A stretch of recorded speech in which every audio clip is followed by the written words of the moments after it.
प्रणतः क्लेशनाशाय गोविन्दाय नमो नमः। ध्यानार्थे ध्यानपुष्पं समर्पयामि। श्रीकृष्णचन्द्राय नमः। श्रीपुराणपुरुषोत्तमाय नमः।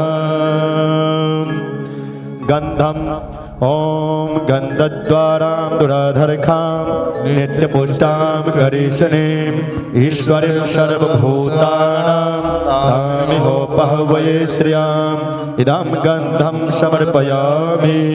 श्रीकृष्णचन्द्राय नमः। श्रीपुराणपुरुषोत्तमाय नमः। पुष्पं पुष्पमालाम् ॐ मा ओषधीः प्रतिमोदध्वां प्रसवतीः प्रसूवरीः सज्वावृतः पारिषन्नवः। पुष्पं पुष्पमालां समर्पयामि। श्रीकृष्णचन्द्राय नमः। श्रीपुराणपुरुषोत्तमाय नमः। दक्षिणाद्रव्याम् ॐ मा हिरण्यगर्भः समवर्तताग्रे भूतस्य जातः पतिरेक आसीत् स दधार पृथ्वीं ध्यामुते मां कस्मै देवाय हविषा विधिं माम्। ॐ मा कृताय पूजाय साधुगुण्यार्थे द्रवदक्षिणाम्। ॐ श्रीकृष्णचन्द्राय नमः। श्रीपुराणपुरुषोत्तमाय नमः।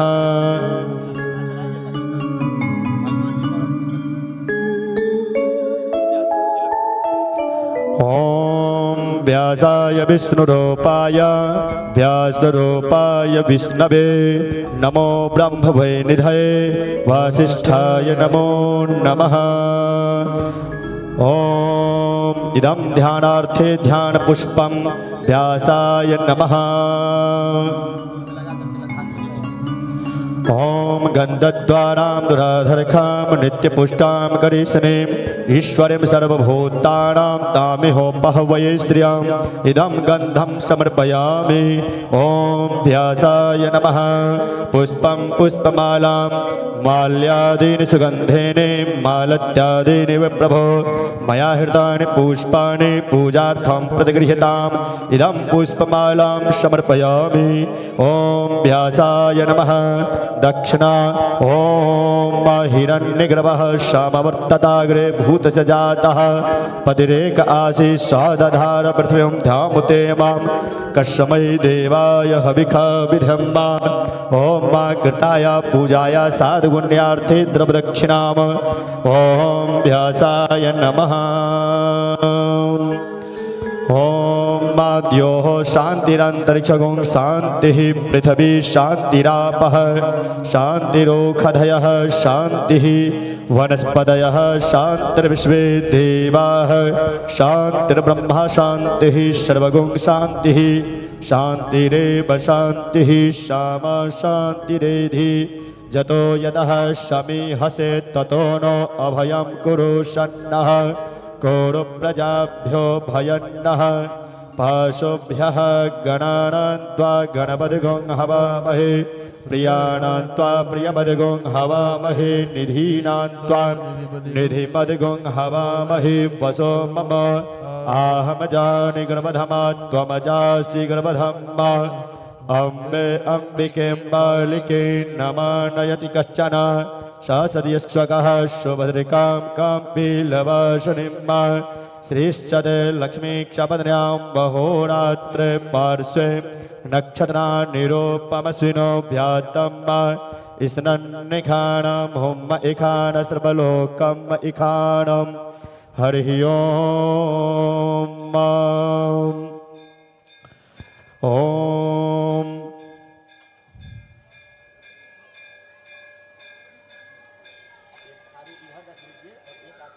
नारायण। दोनों कुछ आदमी इधर रहेंगे, कुछ आदमी उधर जाएंगे।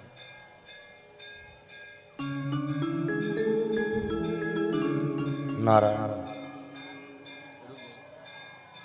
ओम चंद्रमा मनसो जात चक्षुः सूर्यो अजायत श्रोत्राद्वायुश्च प्राणश्च मुखादग्निरजायत ईदग्गुं हविः प्रजननं मे अस्तु दशवीरगुं सर्वगणगुं स्वस्ताये आत्मसने प्रजासने पशुसने लोक्यसन्यभयसने अग्निः प्रजां बहुलां मे करोत्वन्नं भयो रेतो अस्मासु धत्ता।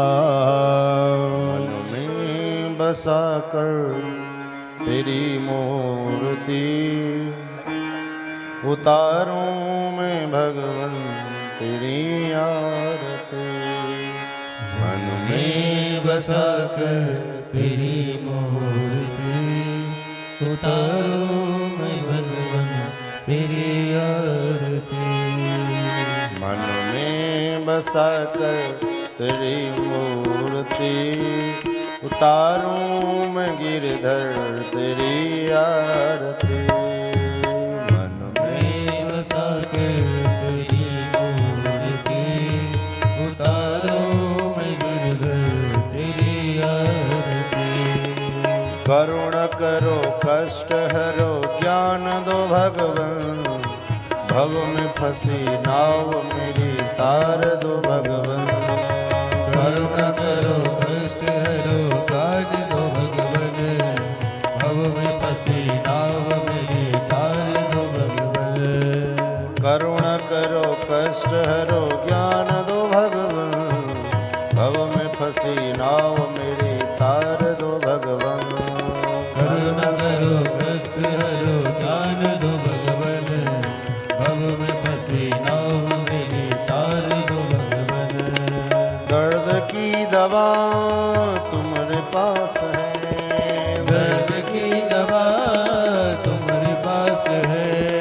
दर्द की दवा तुम्हारे पास है, दर्द की दवा तुम्हारे पास है। जिंदगी दया की है भीख मांगती। मन में बसा कर तेरी मूर्ति उतारो मैं भगवन तेरी आरती। मन में बसा कर तेरी मूर्ति उतारो मैं भगवन तेरी आरती। मन में बसा कर तेरी आरती उतारो मैं भगवन तेरी आरती। मांग तुझसे क्या मैं यही सोचूं भगवन नमूंगी जब तेरे नाम कर दी अर्पण। मांग तुझसे क्या मैं यही सोचूं भगवन जिंदगी जब तेरे नाम कर दे अर्पण। मांग तुझसे क्या मैं यही से अर्पण। सब कुछ तेरा कुछ नहीं मेरा। सब कुछ तेरा कुछ नहीं मेरा। सब कुछ तेरा कुछ नहीं मेरा। सब कुछ तेरा कुछ नहीं मेरा। चिंता है तुझको प्रभु संसार की।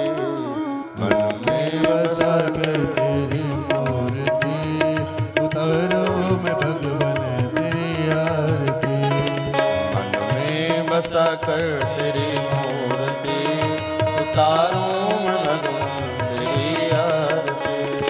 मन मैं बसा कर तेरी मूर्ति उतारो मैं भगवन तेरी आरती। वेद तेरी महिमा गाए संत धरे ध्यान नारद गुणगान करे छेड़ वीणा तान। वेद तेरी महिमा गाए संत करे जा नारद गुणगान करे तेरे बिना तान।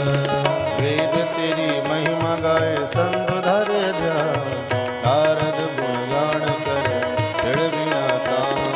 वेद तेरी महिमा गाए संत करे जा नारद गुणगान करे तेरे बिना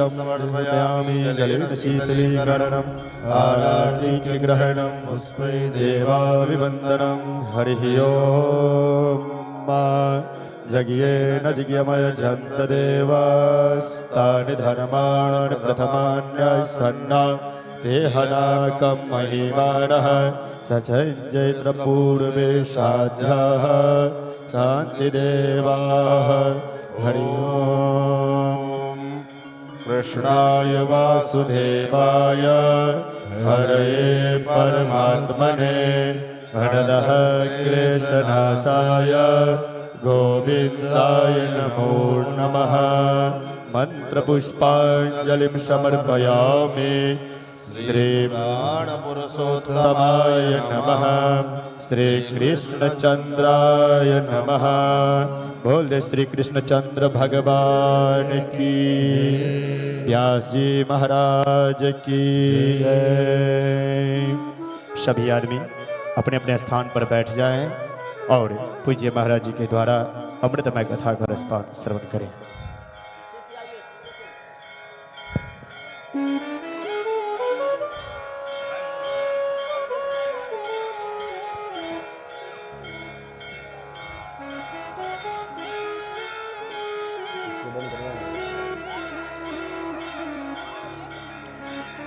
समिति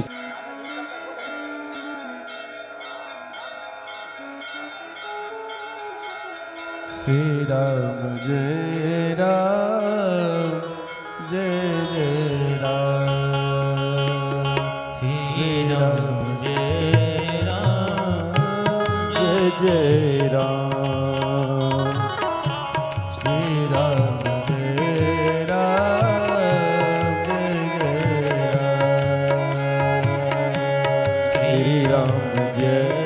राम जय जय राम श्री राम जय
राम जय जय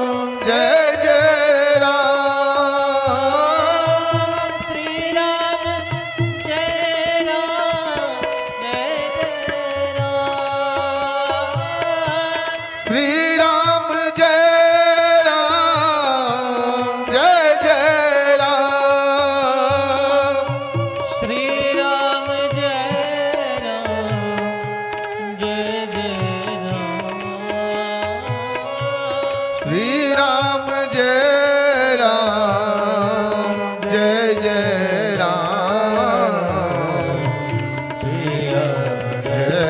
राम जय जय राम श्री राम जय राम जय जय राम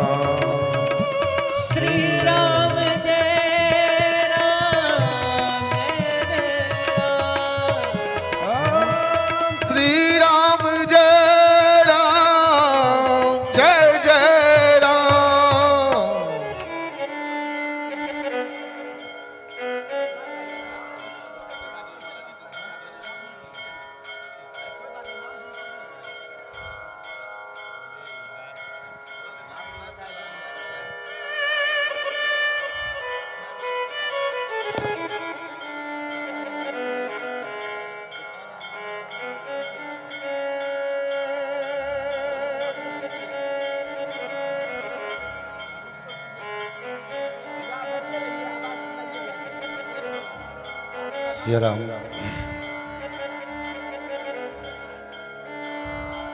श्री सीतारामचंद्र भगवान की, श्री अयोध्यानाथ भगवान की, श्री कृष्णचंद्र भगवान की। हरि ओम।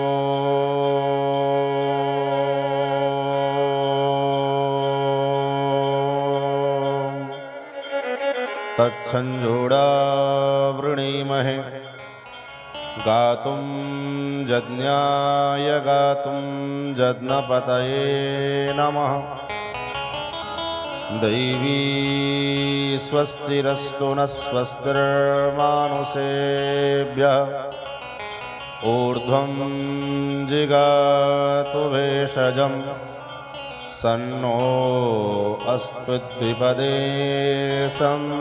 चतुष्पदे सदसस्पतिमद्भुतं प्रियेमिन्द्रस्य काम्यं सनिमेधामयाशिषं मेधां मे वरुणो ददातु मेधामिन्द्रश्च वायुश्च मेधां धाता ददातु मे। ऋक्यजुस्सामरूपाय वेदाहरणकर्मणे प्रणवोद्गीतवपुषे महास्वशिरसे नमः। रामं रामानुजं सीतां भरतं भरतानुजं सुग्रीवं वायुसूनुं च प्रणमामि पुनः पुनः। नमोऽस्तु रामाय सलक्ष्मणाय देव्यै च तस्यै जनकात्मजायै। नमोऽस्तु रुद्रेन्द्रयमानिलेभ्यो नमोऽस्तु चन्द्रार्कमरुद्गणेभ्यः। सच्चिदानन्दरूपाय विश्वोत्पत्त्यादिहेतवे तापत्रयविनाशाय श्रीकृष्णाय वयं नमः। जन्माद्यस्य यतोऽन्वयादितरतश्चार्थेष्वभिघ्नस्वराट् तेने ब्रह्महृदाय आदिकवये मुह्यन्ति यत्सूरयः। तेजो वारिमृदां यथा विनिमयो यत्र त्रिसर्गो मृषा धाम्ना स्वेन सदा निरस्तकुहकं सत्यं परं धीमहि। सच्चिदानन्दरूपाय विश्वोत्पत्त्यादिहेतवे तापत्रयविनाशाय श्रीकृष्णाय वयं नमः। नारायणं नमस्कृत्य नरं चैव नरोत्तमं देवीं सरस्वतीं व्यासं ततो जयमुदीरयेत्। व्यासाय विष्णुरूपाय व्यासरूपाय विष्णवे नमो वै ब्रह्मनिधये वासिष्ठाय नमो नमः। अचतुर्वदनो ब्रह्मा द्विबाहुरपरो हरिः अभाललोचनः शम्भुर्भगवान् बादरायणः। लक्ष्मीनाथसमारम्भां नाथयामुनमध्यमाम् अस्मदाचार्यपर्यन्तां वन्दे गुरुपरम्पराम्। यो नित्यमच्युतपदाम्बुजयुग्मरुक्मव्यामोहतस्तदितराणि तृणाय मेने अस्मद्गुरोर्भगवतोऽस्य दयैकसिन्धो रामानुजस्य चरणौ शरणं प्रपद्ये। श्रीमत्काश्यपगोत्रलब्धजनुसं विद्याविभूषोन्नतं सच्छास्त्रार्णवपारगामि विदुषां मान्यं मनोज्ञस्त्रियं स्वाचार्ये च जगद्गुरो बुधवरे श्रीवासुदेवे रतं वन्दे वन्दे जगद्गुरुं मुनिवरं श्रीराघवार्यं गुरुं। जय जय श्रीराधारमण जय जय नवल किशोर जय गोपी चित चोर प्रभु जय जय माखन चोर। श्री राधे मेरी स्वामिनी मैं राधे तेरो दास जन्म जन्म मोह दीजियो श्री चरणन को आस। अस्मत् गुरुभ्यो नमः अस्मत् परम गुरुभ्यो नमः अस्मत् सर्वगुरुभ्यो नमः। श्रीमते रामानुजाय नमः। श्री राधाकान्त स्मरणं श्री सीताकान्त स्मरणं संत पूर्वाचार्या सहायाः संत पूर्वाचार्या सहायाः। बोलिए श्री सीतारामचंद्र भगवान की जय। श्री कृष्णचंद्र भगवान की जय। भगवान की पावन कथा सुधा का हम सभी लोग रसास्वादन श्रवण लाभ प्राप्त करें। आइए अपने मन और वाणी को पवित्र करने के लिए कुछ क्षण भगवान नाम संकीर्तन, तत्पश्चात गति मति के अनुसार भगवान के पावन मंगलमय गौरव गाथा का रसास्वादन श्रवण लाभ हम सभी लोग प्राप्त करें। सभी लोग मिलजुल कर मस्ती के साथ हरिनाम संकीर्तन। भज गोविंद गोविंद गोपाला भज गोविंद गोविंद गोपाला भज गोविंद गोविंद गोपाला भज गोविंद गोविंद। मेरा मुरली मनोहर नंदलाला मेरा मुरली मनोहर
नंदलाला मेरा मुरली मनोहर नंदलाला मेरा मुरली मनोहर नंदलाला मेरा मुरली मनोहर नंदलाला मेरा मुरली मनोहर नंदलाला मेरा मुरली मनोहर नंदलाला मेरा मुरली मनोहर नंदलाला मेरा मुरली मनोहर नंदलाला भज गोविंद गोविंद गोपाला भज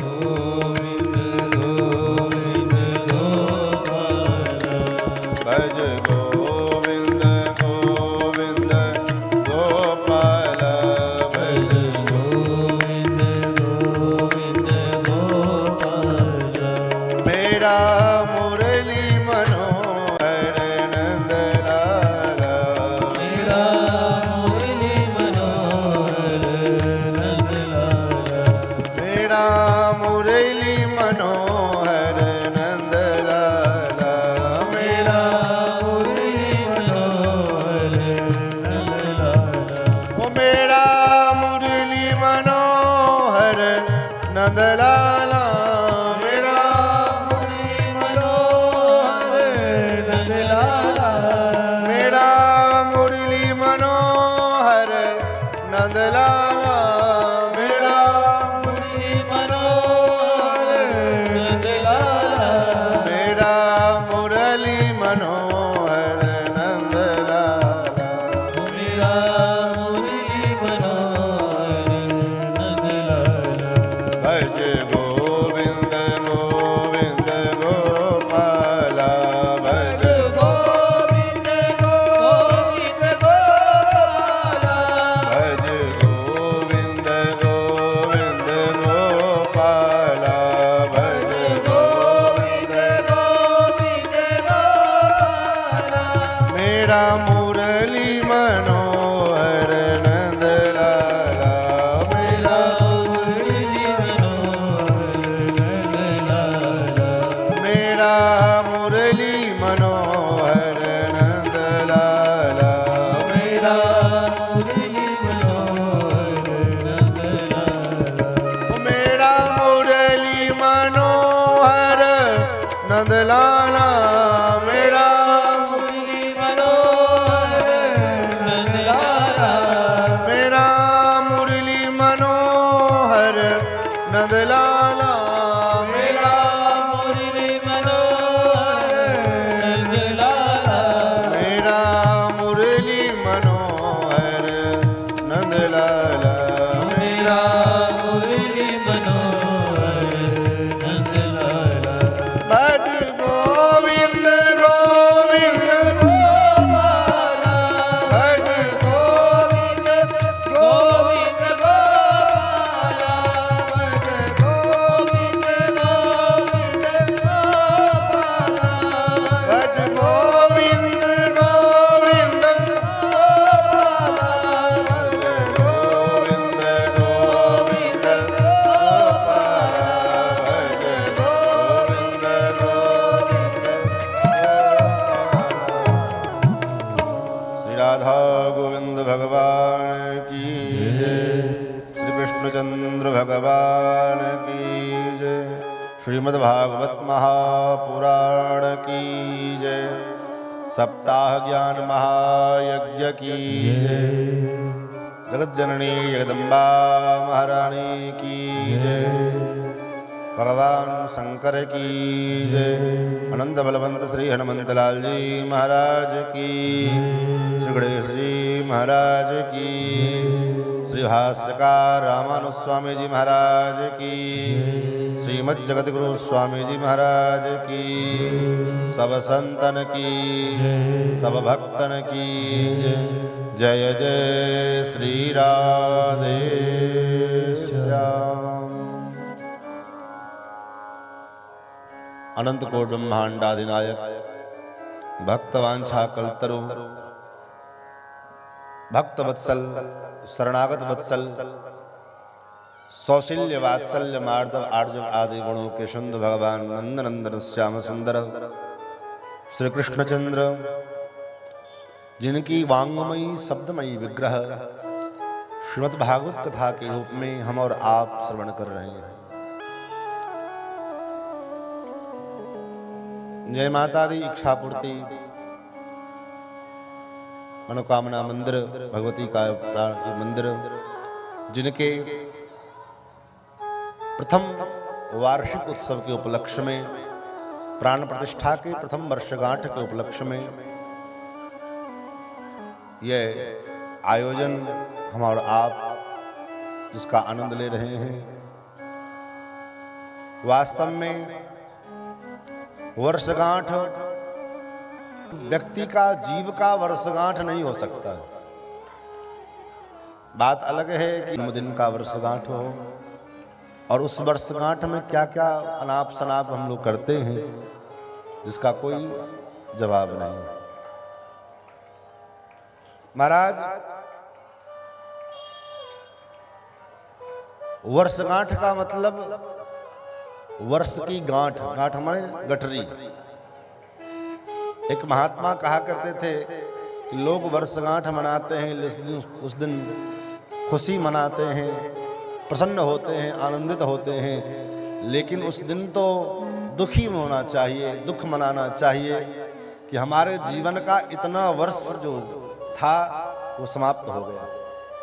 हमारे जीवन का 10 वर्ष निकल गया, हमारे जीवन का 15 वर्ष निकल गया, चला गया, 1 वर्ष कम हो गया हमारे जीवन का, हमारी आयु में 1 वर्ष घट गया। इस बात का दुख मनाना चाहिए। इसलिए वर्षगांठ मनाना हो तो भगवान का वर्षगांठ मनाए, ठाकुर जी के वर्षगांठ हो, उत्सव हो। क्यों? क्योंकि भगवान के जो वर्षगांठ हैं, इस वर्षगांठ को मनाने में जीव भव बंधन से मुक्त होता है और भगवान के जन्म की जो चर्चा है, जन्मोत्सव की जो चर्चा है, इस चर्चा को कहने सुनने में जीव का जो पाप ताप संताप है वो नष्ट होता है। लेकिन संसार के जीवों के जो पाप ताप, ये संसारिक जीवों के जो जन्म मरण की चर्चा है, ये संसारिक जीवों के जन्म मरण की चर्चा हमें आपको और संसार के बंधन में डाल, क्योंकि हमारा आपका जो जीवन है वो अदिव्य है, भगवान का जीवन दिव्य है। इसलिए तो गोस्वामी जी ने कहा कि भगवान के जन्म का जो चरित्र, जन्म प्रसंग है, इसको जो पढ़ता है, सुनता है, गाता है, वो इस भव सागर से पार। भगवान का पद क्या है? तद विष्णु हो परमं पदम। वेदों ने कहा तद विष्णु हो परमं पदम सदा पश्यन्ति सूरयः देवीव चक्षुरा तदं तद्विप्रासो विपण्यवो। तद विष्णु हो परमं पदम। भगवान का जो पद है वो कैसा है? वो परम पद है, जिस पद पर जाने के बाद फिर जीव का कभी पतन नहीं होता है, जिस पद पर प्राप्त पहुंच जाने के बाद फिर जीव का कभी लौट करके इस धरा पर में आना नहीं होता है। यद गत्वा न निवर्तन्ते तद्धाम परमं मम। गीता में भगवान कहते हैं जिस मेरा जो धाम है वो कैसा है? बोले वहां जाने के बाद फिर जीव को दोबारा इस संसार में लौट के आने की जरूरत नहीं पड़ती है। वो धाम मेरा धाम है। न तद्भासयते सूर्यो न शशांको न पावकः। वहां पर में न सूर्य की गति है, न चंद्रमा की गति है, न अग्नि की गति है, किसी की गति नहीं है। महाराज, तो उस पद को हम कैसे प्राप्त करें? बोले उस पद को प्राप्त करने के लिए भगवान के इस चरित्र का, भगवान के इस दिव्य गुणानुवाद का रसास्वादन समास्वादन अपने जीवन में करना पड़ेगा, तब जाकर के वह पद हमको प्राप्त होगा। इसलिए भगवान अवतार लेते हैं। भगवान के अवतार का कारण क्या है? भगवान के अवतार का मूल कारण यही है कि भगवान अवतार लेकर के और अपने चरित्र के माध्यम से हम लोगों को शिक्षा देते हैं, प्रेरणा देते हैं। और अवतार लेकर के जन्म कर्म भगवान जो जन्म लेते हैं, हम लोग जन्मोत्सव मनाते हैं ना, जन्माष्टमी में कृष्ण जन्मोत्सव, रामनवमी में राम जन्मोत्सव, इसके द्वारा मानो भगवान उपदेश करना चाहते हैं। क्या उपदेश? हमारा आपका स्वभाव है, क्या स्वभाव है? आपको मालूम है क्या स्वभाव है? जब से आंख खुलती है, बिस्तर से सो करके उठते हैं, तब से लेकर पुनः जब तक सो नहीं जाते, तब तक व्यक्ति का स्वभाव होता है फलाने ने ऐसा किया, उस व्यक्ति ने ऐसा, अमुक ने ऐसा किया, अमुक ने वैसा किया, अमुक ने तैसा किया। लोगों के ही जन्म कर्म की बातें करने का अभ्यास बना हुआ है।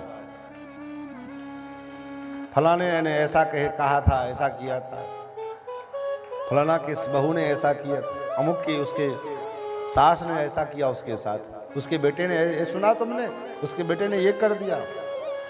ये दिन रात इसी का जो अभ्यास बना हुआ है, लोगों के जन्म कर्म की चर्चा करने का अभ्यास, इस अभ्यास के कारण हम लोग इस भवसागर के गर्त में डूबे पड़े हुए हैं, जिसका परिणाम इस गर्त से बाहर नहीं निकल पा रहे हैं। महाराज, भगवान देखते हैं, पहले भगवान कहते हैं कि इस अभ्यास को छोड़ो, लोगों के जन्म कर्म की चर्चा करने का जो ये अभ्यास तुम्हारा बना हुआ है, इसको छोड़ो। लेकिन कहां से छूटेगा? जो अभ्यास बना हुआ है, वो अभ्यास इतना जल्दी छूटने वाला है क्या? छूटता नहीं अभ्यास। तो कल्याण कैसे होगा? भगवान कहते चलो कोई बात नहीं, तुमको जन्म कर्म की ही चर्चा करनी है, अभ्यास बना हुआ है, छूट नहीं रहा है। बोले हाँ छूट नहीं रहा है, क्या करें?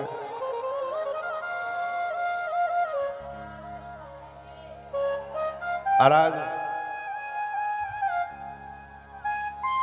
कल से एक बात मैं अभी कह दूं आपको, कल से या तो कथा 8 बजे से होगी या आरती 6 बजे हो जाए करेगी, तभी कथा हो पाएगी। या तो आरती 6 बजे हो जाए या कथा 8 बजे से। आप लोग का समय निर्धारित कर लीजिए, दोनों में कोई एक चीज़ डिसाइड कर लीजिए कि करना क्या है।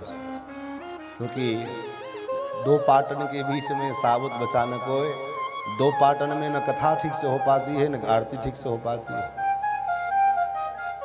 मस्तिष्क, मन तो एक है, 2 मन तो है नहीं। मन 2 हो तो एक मन कथा में लगावे, एक मन आरती में लगावे। मन एक है और काम 2 एक साथ कैसे हो सकता है? इसलिए या तो आरती कथा से पहले हो जाया करे, या आरती हो जाए तब कथा शुरू हो, हमें कोई दिक्कत नहीं।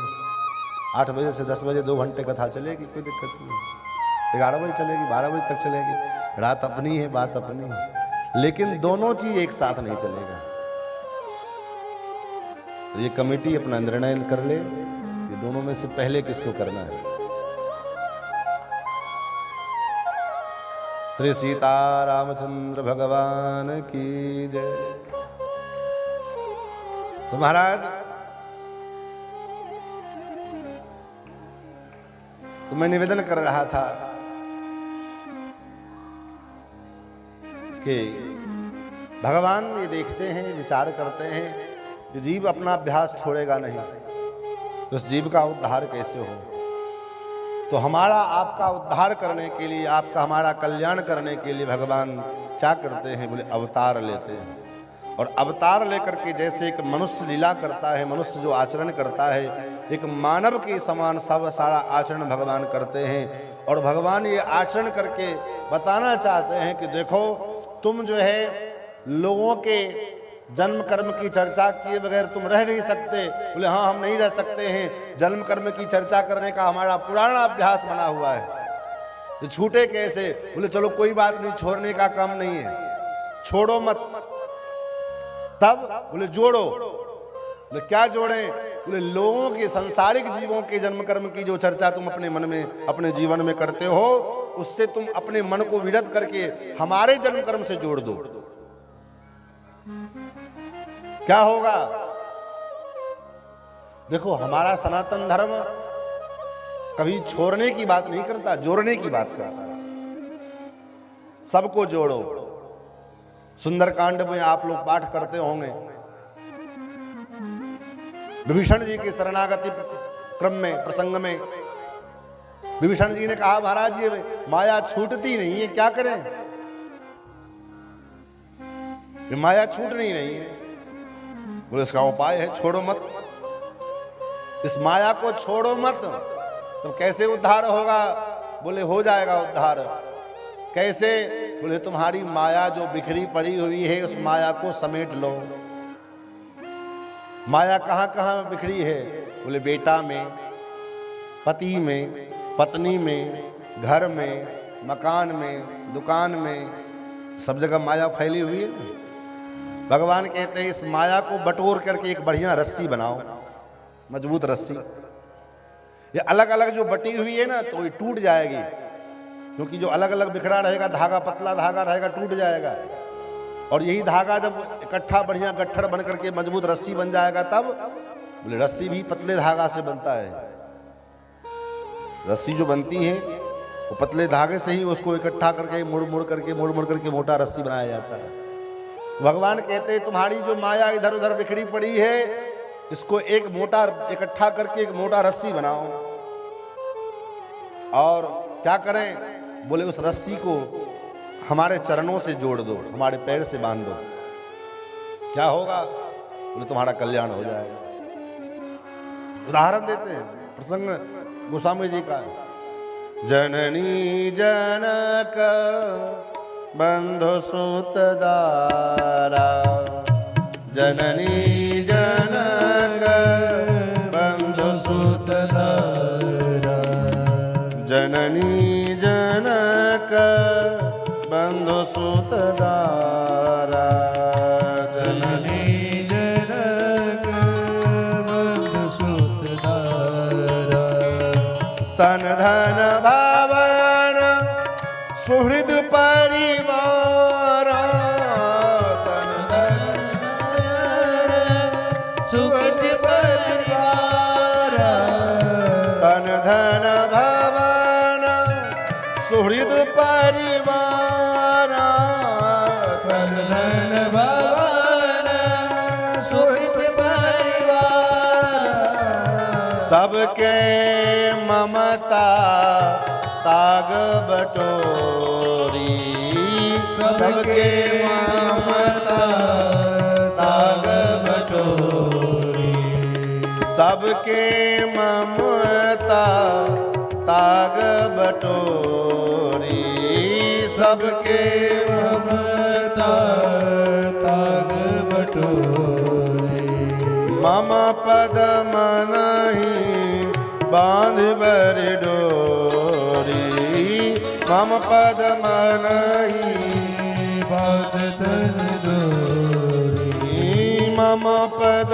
मनहि बांध बर डोरी, मम पद मनहि बांध बर डोरी। जननी जनक बंधु सुत दारा, तन धन भवन सुहृद परिवारा, ये 10 जगह हमारी ममता जो फैली हुई है, भगवान कहते हैं सबके ममता ताग बटोरी, इस ताग को बटोर करके बढ़िया एक रस्सी बनाओ और मम पद मन ही बांध बरे डोरी, इसको बढ़िया डोरी बांट करके बना करके रस्सी बना करके और मेरे चरणों से बांध दो। कैसे बांधे? बोले मन से बांधो, क्योंकि मन ही डोर, मम पद मन ही बांध बरे डोर, मन से बांधना पड़ेगा।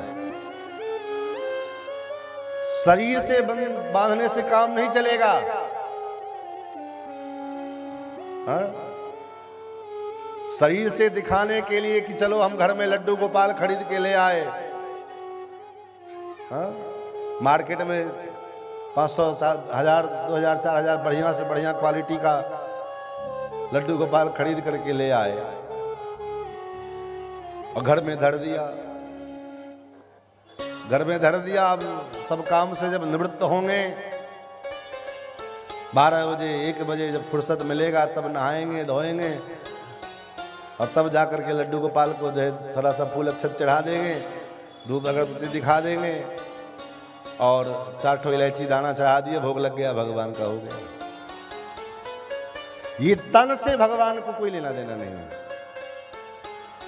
भगवान को भोग क्या लगाए? इलायची दाना। और खुद खाने के लिए गए बढ़िया चावल दाल भुजिया ये वो जितना परोसा थाल में परोस करके लेके बैठ गए भोजन के लिए। तो इससे आप सोच रहे हो कि आपकी भक्ति हो जाएगी, इससे आपकी भक्ति नहीं होने वाली है और आपके प्रगति में हानि होगा। मत करो पूजा, ऐसी पूजा मत करो। आप घर में कोई ठाकुर जी का कोई फोटो है, उसको उसकी पूजा कर लो, लेकिन कोई विग्रह जो है खरीद करके ले आए, उनकी प्राण प्रतिष्ठा हो गई, क्योंकि बिना प्राण प्रतिष्ठा के तो आप पूजा करोगे नहीं, क्योंकि बिना प्राण प्रतिष्ठा के की गई पूजा असुर की पूजा मानी जाती है, आसुरी पूजा मानी जाती है। अगर प्राण प्रतिष्ठा नहीं पड़ा विग्रह में और आप उसकी पूजा कर रहे हो, तो वो पूजा भगवान को ना जाकर के असुर जो है भूत प्रेत पिशाच को चली जाती है। इसलिए उससे आपका कल्याण नहीं होगा, आपका हानि होगा। आपके घर में सुख शांति की जगह आपके घर में अशांति आएगी। इसलिए बिना प्राण प्रतिष्ठा के पूजा संभव नहीं है।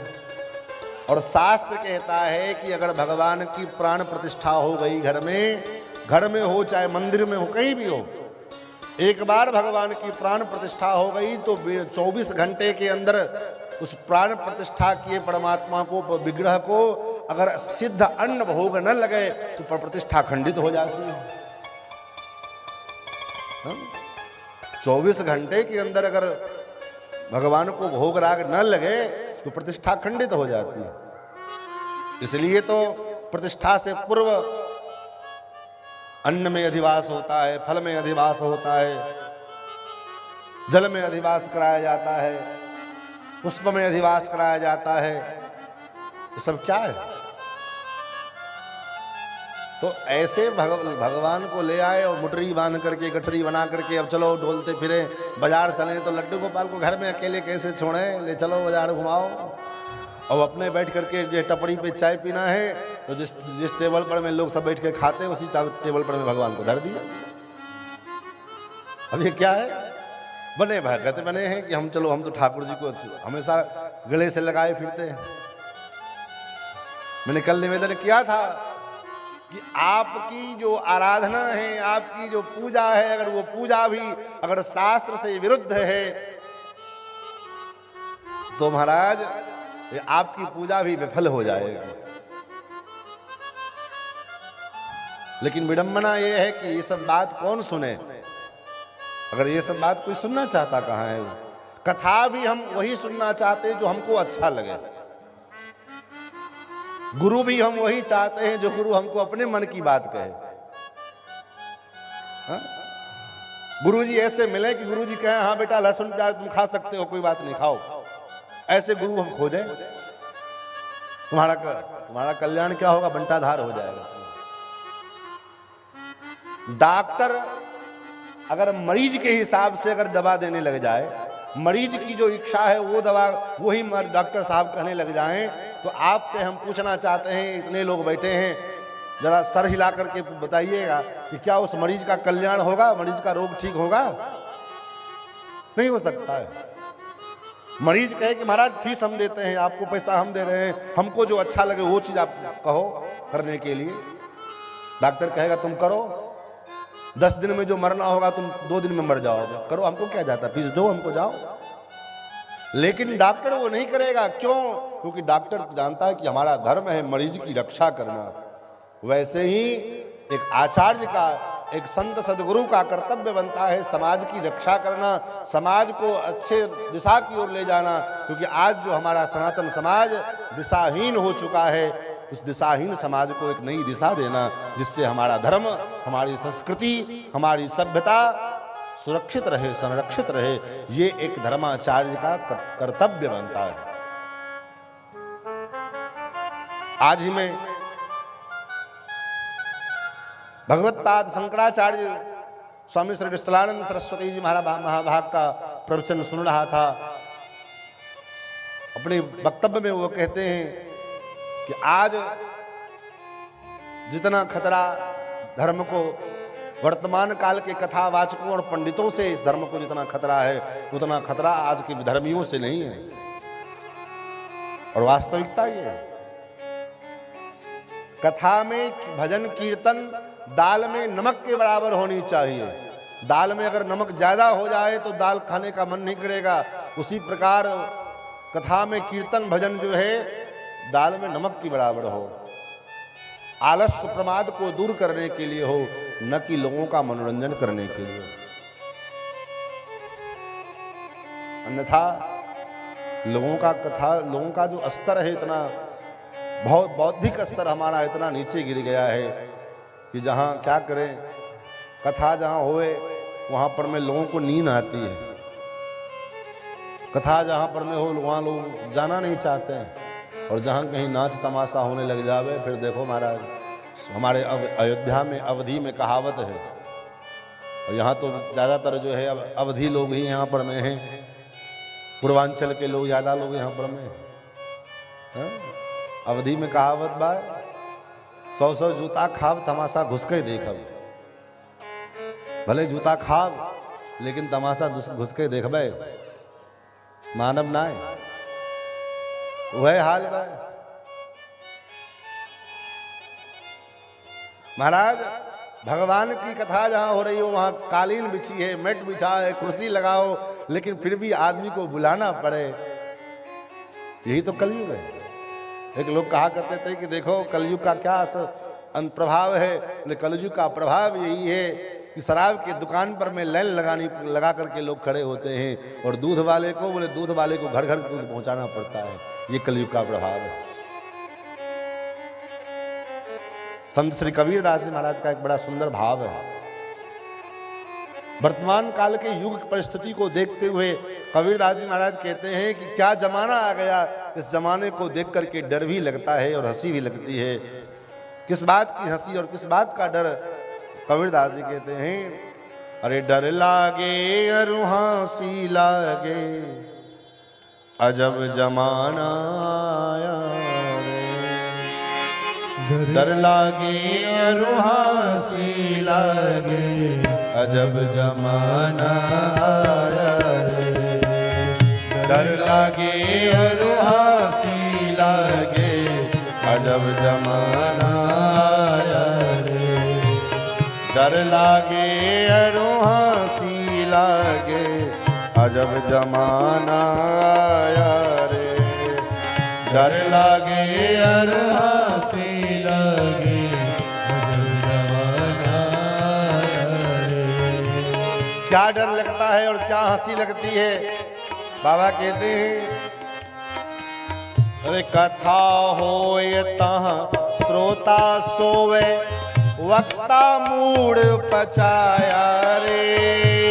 कथा होए जहाँ श्रोता सोवे, वक्ता मूड पचाया रे।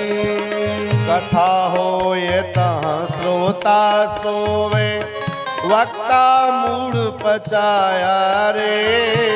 कथा होए जहाँ श्रोता सोवे, वक्ता मूड पचाया रे। जहाँ होए कहीं नाच तमाशा, जहाँ होए कहीं नाच तमाशा, जहाँ होए कहीं नाच तमाशा, जहाँ होए कहीं नाच तमाशा। तनिक न नींद सताया रे। डर लागे अरु हंसी लागे, अजब जमाना आया रे। डर लागे अरु हंसी लागे, अजब जमाना आया रे।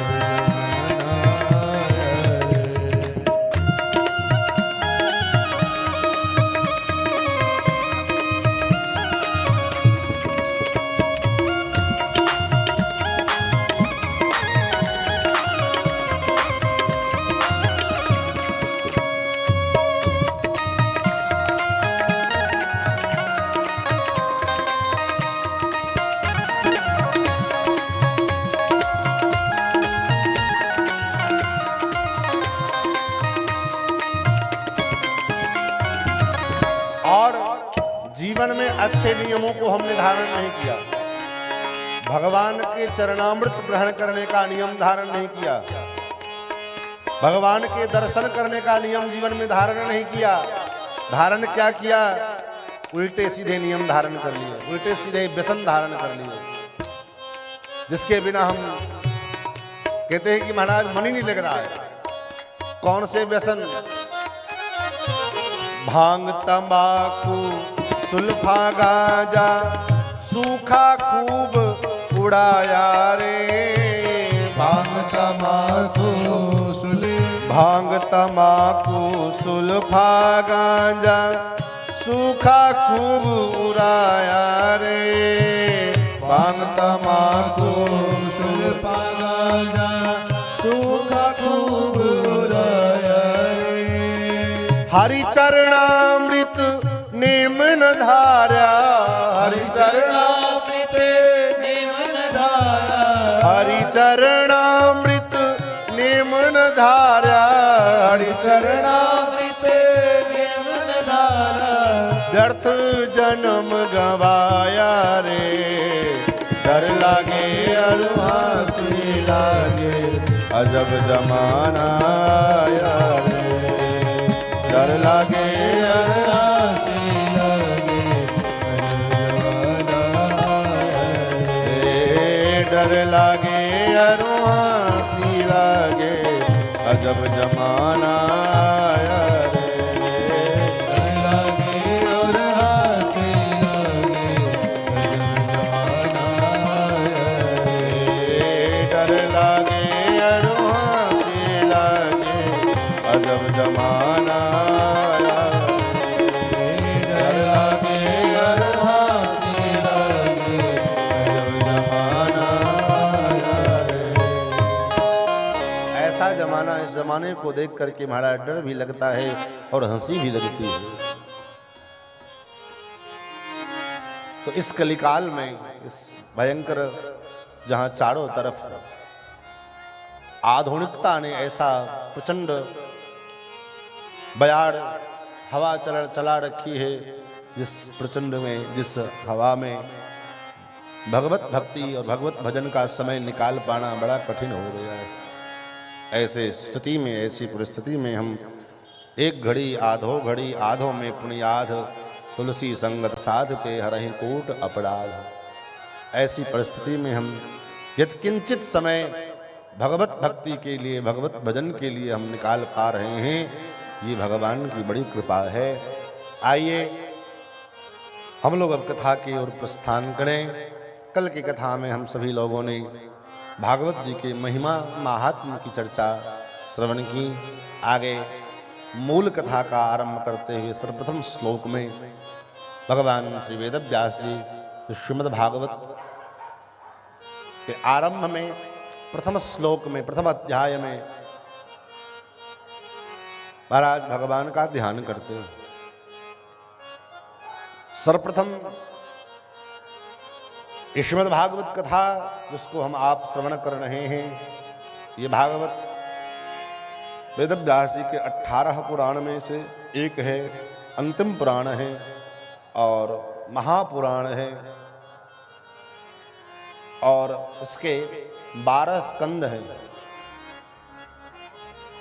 335 अध्याय है, 18,000 श्लोक हैं। क्योंकि जिस ग्रंथ का हम श्रवण मनन करने जा रहे हैं उसके बारे में भी जानना आवश्यक होता है। आज विडंबना ये है हमारे आपके समाज की, हमारे आपके परिवार की, कि हमारे आपके बच्चों की, कि देश के नेता, अभिनेता और भी चीज़ों का ज्ञान तो उसको है, लेकिन अगर उसको अपने सनातन धर्म के बारे में पूछो तो उसको पता ही नहीं है। क्यों नहीं पता है? कारण ये है कि न तो आपने उसको जनाने का अभ्यास किया, बचपन से उसको कॉन्वेंट में पढ़ने के लिए भेज दिया, जहाँ पर में सरकार के शिक्षा नीति के कारण धार्मिक ग्रंथों का, धार्मिक चर्चा, उसके लिए उस देश के संविधान के विरुद्ध है। तो स्कूल में, विद्यालय में तो वो धर्म की बात जान नहीं पाया। घर पे आया तो न आपके पास फुर्सत है, न पिता के पास फुर्सत है। और बच्चे धर्म के विषय में बताने वाले कौन? बोले दादा दादी। तो आजकल के परिवार को दादा दादी से लेना देना ही नहीं है। हम दो, हमारे दो, बस इतने में हमारा सारा संसार है। बगल में क्या हो रहा है उससे कोई लेना देना नहीं है। जबकि ठीक इसके विपरीत अन्य धर्म में, अन्य पंथ मजहब में बचपन से उसको इतना कट्टर बनाया जाता है, कट्टर धर्मावलंबी बनाया जाता है। अपने मजहब का ज्ञान उसको इतना प्रचुर मात्रा में दे दिया जाता है कि वही आगे चल करके वो अपने धर्म के लिए, अपने मजहब के लिए, अपने पंथ के लिए वो मरने मारने तक को तैयार रहता है। लेकिन हम और आप, बोले हम और आप अपने ज़िंदगी में अपना पेट भर लेना, अपने बच्चों का पेट भर लेना, बढ़िया एक मकान बना लेना, बढ़िया कपड़ा पहन लेना, इसी को सबसे बड़ा पुरुषार्थ मानते हैं। इससे भी बाहर कुछ दुनिया है, इससे किसी को कोई लेना देना नहीं। हमारा धर्म सुरक्षित हो, क्योंकि जहाँ धर्म होगा वहीं विजय होगी। यतो धर्मः ततो जयः। जहाँ धर्म होगा वहीं शांति होगी, वहीं समृद्धि होगी। आप दिन रात मेहनत करके धनोपार्जन करो, लेकिन आपके जीवन में अगर धर्म नहीं है तो धन तो आपके पास है, लेकिन अगर धर्म नहीं है तो उस धर्म से आपको सुख नहीं मिल सकता है। और धन बिल्कुल नहीं है, और अगर धर्म का धन है, धर्म हमारे पास में है, तो हम इतने आनंद में हैं। 2 रोटी कम खाएंगे, लेकिन धर्म अगर हमारे पास में है तो आनंद में रहेंगे, सुखी में रहेंगे। लेकिन आज विडंबना ये है कि हम सबसे पहले अगर किसी चीज का त्याग करते हैं तो वो क्या है? बोले वो धर्म का त्याग है। धर्म को हम पहले तिलांजलि दे देते हैं। धर्म के विषय में जानना प्रत्येक सनातनी का मौलिक कर्तव्य है, उसका मौलिक अधिकार है। इसलिए निश्चित रूप से आप भी धर्म को जानने का, समझने का प्रयास कीजिए। आप कहेंगे महाराज अब कौन से यूनिवर्सिटी, कौन से क्लास में जाएं पढ़ने के लिए? बोले कोई बात नहीं, आपके मोबाइल में आपकी यूनिवर्सिटी, सारा ज्ञान विज्ञान जो है आपके मोबाइल में पड़ा हुआ है। हम लोग बचपन में सुनते थे, टीवी पर प्रचार मिलता था, रिलायंस का प्रचार होवे तो कहे कर लो दुनिया मुट्ठी में। तो मुट्ठी में आपके सब सारा ज्ञान विज्ञान है। बड़े से बड़े धर्माचार्य, बड़े से बड़े संत महात्मा और बड़ा से बड़ा पुस्तक ज्ञान विज्ञान सब आपके ग्रंथ मोबाइल में आपके है। अब उसका दुरुपयोग ही करना हो तो अलग बात है, सदुपयोग न कर पावे तो दिन भर फिजूल बातें, फिजूल चर्चाएं देखना सुनना तो अलग चीज़ है। लेकिन उसका जो सदुपयोग है, उसका सदुपयोग क्या है? बोले उसके सदुपयोग यही है कि समय मिले तो यूट्यूब के माध्यम से महात्माओं की कथा श्रवण करें। कोई ग्रंथ पढ़ने का मन हो, किताब हाथ में नहीं है, क्या करें? बोले आप उसके गूगल के द्वारा आप रामायण, भागवत गीता, जो ग्रंथ चाहो मोबाइल पे आप प्राप्त कर सकते हो। महाराज अपने और अपने बच्चों को धर्म के मार्ग से जरूर जोड़िए। वेदव्यास महाराज भगवान का ध्यान करते, धर्म जन्मार्थे स्विघ्नेश्वराट तेने ब्रह्म हृदय आदि कवये मुह्यन्ति यत्सूरयः तेजो वारिमृदां यथा विनिमयो यत्र सर्गो मृषा धाम्ना स्वेन सदा निरस्तकुहकं सत्यं परं धीमहि। महाराज जन्माद्यस्य यतः, जिससे सृष्टि की उत्पत्ति होती है, पालन होता है और संहार होता है। जिसने इस संसार की रचना की, जिसने सृष्टि को बनाया, आप कल्पना करिए। लोग आज भी कहते हैं अरे भगवान भगवान भगवान क्या है? एक ही मिट्टी में, एक ही मिट्टी से लाल फूल भी उत्पन्न हुआ, पीला फूल भी उत्पन्न हुआ, सफेद फूल भी उत्पन्न हुआ। उसी मिट्टी से एक फूल में सुगंध है, एक फूल में सुगंध नहीं है। ये कहां से हुआ, कैसे हुआ? कहीं की मिट्टी नीली पीली है, कहीं की मिट्टी काली है, ये कहां से हुआ? कहीं पहाड़ है, कहीं खाई समुद्र है। ये किसने बनाया, कौन कर रहा है? कभी इस पर विचार किया?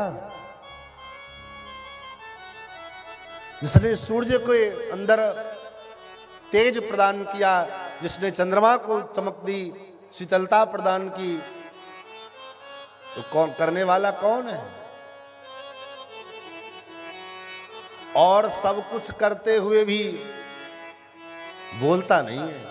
हम आप तो करते कम है, बोलते ज्यादा है। थोड़ा बहुत किसी को कुछ दे दिया तो सारे नगर में ढिंढोरा पीटते फिरते रहते हैं। इसने हमने ये कर दिया, हमने वो कर दिया, हमने एक ऐसा किया, हमने वैसा किया। लेकिन वो इतना कुछ करता है, उसके बाद भी वो मौन रहता है। वो करने वाला कौन है? जिसने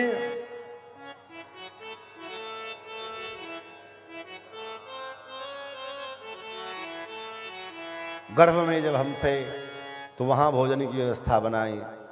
गर्भ के बाहर निकले तो वही माँ, जब तक बच्चा गर्भ में था तब तक माँ के पयोधर में दूध नहीं आए, और जैसे बालक का जन्म हुआ, शिशु का जन्म हुआ, माँ के पयोधर में दूध उतरने लगा। क्यों?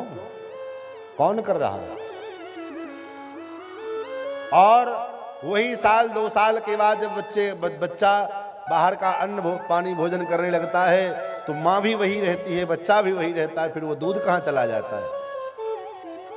माँ भी है, शिशु भी है, बच्चा भी है, लेकिन वो दूध गायब हो गया, कहाँ चला गया? ये करने वाला कौन है? बोले सब कुछ करता रहता फिर भी मौन है। सब कुछ करता है फिर भी मौन रहता है। एक डब्बा पानी खरीदने के लिए जाओ तो कम से कम 20 रुपया फीस लेगा, तब इस पानी का डब्बा मिलेगा। लेकिन जितना जिसका इतना पानी हमने पिया, कितना न जाने कितना लीटर पानी जो है नहाने धोने में दिन भर में जो सुबह से लेकर शाम तक बर्बाद करते हैं, उसका कोई बिल है? थोड़ी सी बिजली जलाते हैं तो उसका बिल भुगतान करना पड़ता है। और जिसने संपूर्ण जगत को प्रकाशित किया, उसके प्रकाश में सारा जगत प्रकाशमान हुआ, उसका कोई बिल है? नहीं। वो करने वाला कौन है? बोले वही माध्यस्य यतः, जिससे ये सारा सृष्टि उत्पन्न हुआ है। अन्वय और व्यतिरेक भाव से पुनः उसी परमात्मा में जाकर विलीन हो जाता है। जिन्होंने तेने ब्रह्म हृदय आदि कवि ब्रह्मा को जिन्होंने ब्रह्म का ज्ञान, वेद का ज्ञान प्रदान किया, मुह्यन्ति यत् सूरयः, जिन्होंने बड़े बड़े ज्ञानियों को, बड़े बड़े बुद्धिमानों को, बुद्धि को भी मोहित कर लिया, ऐसे जो परमात्मा हैं, उन परमात्मा का हम सब ध्यान करते हैं। सत्यम परम धीमहि, ऐसे सत्य स्वरूप उस परमात्मा का हम सभी लोग ध्यान करें। उसके बाद भागवत के अनुबंध चतुष्टय का वर्णन किया है। फिर निगम कल्पतरोर्गलितम फलम सुखमखादमृत द्रव संयुतम पिबत भागवतम रसमालयम मुहुरहो रसिकाः भुवि भावुकाः। व्यास जी कहते हैं ये भागवत क्या है? ये भागवत क्या चीज है? कोई किताब है? पन्ना कालाक्षर है? बोल नहीं। तब निगम अर्थात वेद, वेद रूपी जो कल्प वृक्ष है, उस कल्प वृक्ष का पका हुआ फल है भागवत। इस भागवत रूपी फल का हम क्या करें? व्यास जी कहते पियो। महाराज फल तो खाने की चीज है ना, फल तो खाया जाता है, वो आप पीने की बात कह रहे हो। फल को पिए कैसे? बोले मैं इसलिए कह रहा हूं पीने के लिए, क्योंकि उस फल को खाया जाता है जिस फल में गुठली हो, छिलका हो, तो गुठली अलग करना पड़े, छिलका निकालना पड़े, तब खाया जाए। लेकिन ये ऐसा फल है जिस फल में न गुठली है न छिलका है, तब बोले रसमालयम, केवल रस ही रस है। क्यों रस ही रस है? क्योंकि रस स्वरूप परमात्मा का, रस सिंधु पर कृष्ण का, रस सिंधु गोविंद का ये चरित्र है, इसलिए ये रसमयी है। जैसे आम को खाया जाए, लेकिन उस आम को मिक्सी में डाल करके, जूसर में डाल करके बढ़िया जूस तैयार कर दे, उसके बाद क्या करोगे? उस जूस को कोई खाएगा कि पिएगा? बोले पिएगा। वैसे ही ये भागवत है, न इसमें गुठली है न छिलका है। वेदव्यास जी ने बढ़िया जूसर में डाल करके बढ़िया सा जो है जूस तैयार किया है। इसको क्या करें? बोले पियो।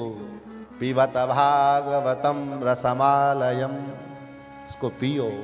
पीने की बात क्यों कही गई? हा? कथा तो सुनने की चीज है, पीने की क्या बात?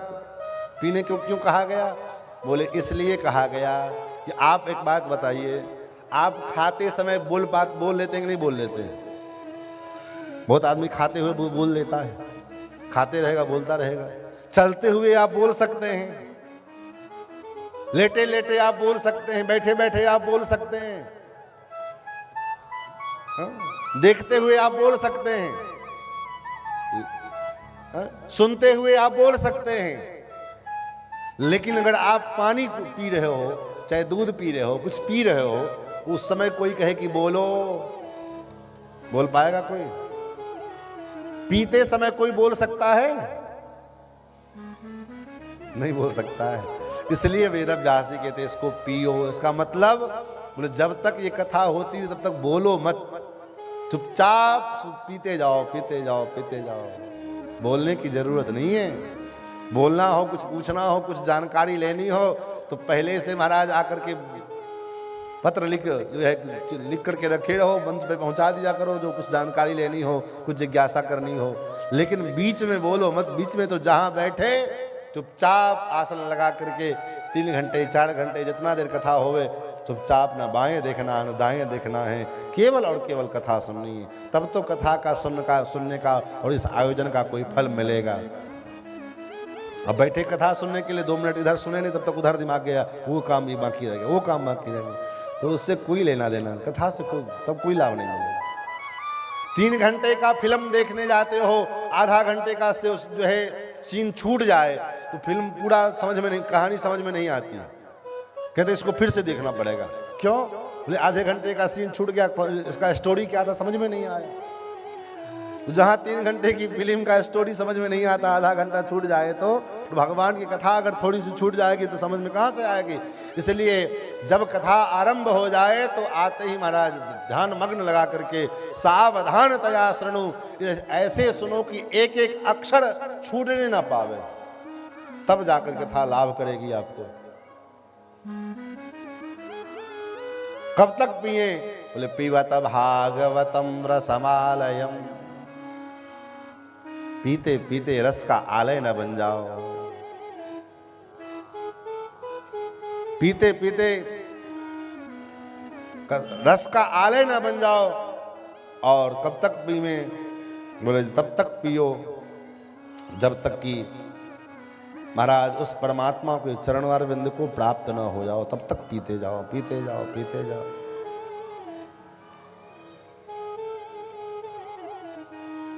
जब तक परमात्मा की गोद में न चले जाओ, भगवान के चरणार बिंद को न प्राप्त कर लो, तब तक पीते जाओ।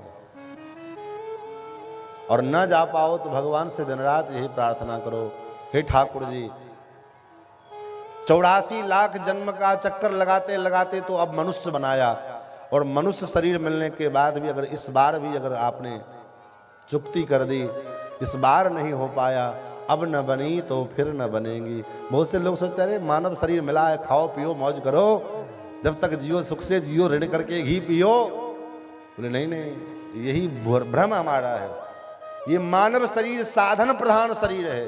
इसको गोस्वामी जी ने कहा ये साधन का धाम है। ये मानव शरीर, ये शरीर से होटलबाजी करने के लिए नहीं मिला है, ये शरीर मॉल घूमने के लिए नहीं मिला है, ये शरीर आपको जो है बाजार में मार्केटिंग करने के लिए नहीं मिला है, ये शरीर से आपको जो है रील बनाने के लिए और फिल्म देखने के लिए और संसार के कूड़ा कबाड़ा जैसा तैसा खाना खाने के लिए शरीर नहीं मिला है, तब क्योंकि ये शरीर जो मिला है, इस शरीर को प्राप्त करने के लिए देवता लोग भगवान से प्रार्थना करते रहते हैं, महाराज कि हमको मनुष्य बनाओ, मनुष्य बनाओ, मनुष्य बनाओ। ये ऐसा शरीर है, ये इस शरीर को देवता प्राप्त करना चाहते हैं, ऐसा ये शरीर है। बड़े भाग मानुष तन पावा, बड़े भाग मानुष तन पावा, बड़े भाग मानुष तन पावा, बड़े भाग मानुष तन पावा, सुर दुर्लभ सद ग्रंथ गावा, सुर दुर्लभ सद ग्रंथ गावा, बड़े भाग मानुष तनु पावा, बड़े भाग मानुष तन पावा, बड़े भाग मानुष तनु पावा। बड़े भाग से मानव शरीर मिला है महाराज, इसलिए इस शरीर को साधन धाम मोक्ष कर द्वारा पाई न जहि परलोक समारा, यही तन कर फल। गोस्वामी जी महाराज का एक एक पंक्ति समस्या है, विडंबना ये है कि मोबाइल चलाने से फुर्सत मिले तब न ग्रंथ को उठा करके कोई देखे।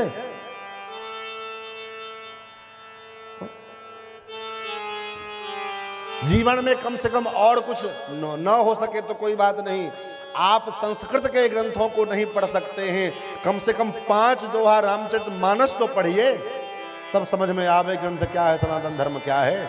लेकिन उसकी भी फुर्सत नहीं है हमारे पास। करना क्या है बोले तो महाराज फुर्सत कहाँ है, करते क्या हो दिन भर।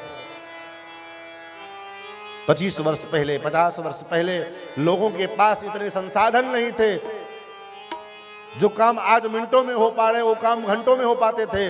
उसके बाद भी अपने बच्चों का, अपने परिवार का भरण पोषण करते हुए हमारे पूर्वज धर्म कर्म भी करते हुए चले गए। लेकिन आज हमारे पास इतने संसाधन हैं, व्यवस्था है कि घंटों के काम सेकंड में हो जा रहे हैं, और उसके बाद भी महाराज हमारे पास फुर्सत नहीं है। सब काम करने के लिए फुर्सत है, लेकिन अपने आध्यात्मिक उन्नति के विषय में सोचने के लिए हमारे पास फुर्सत नहीं है।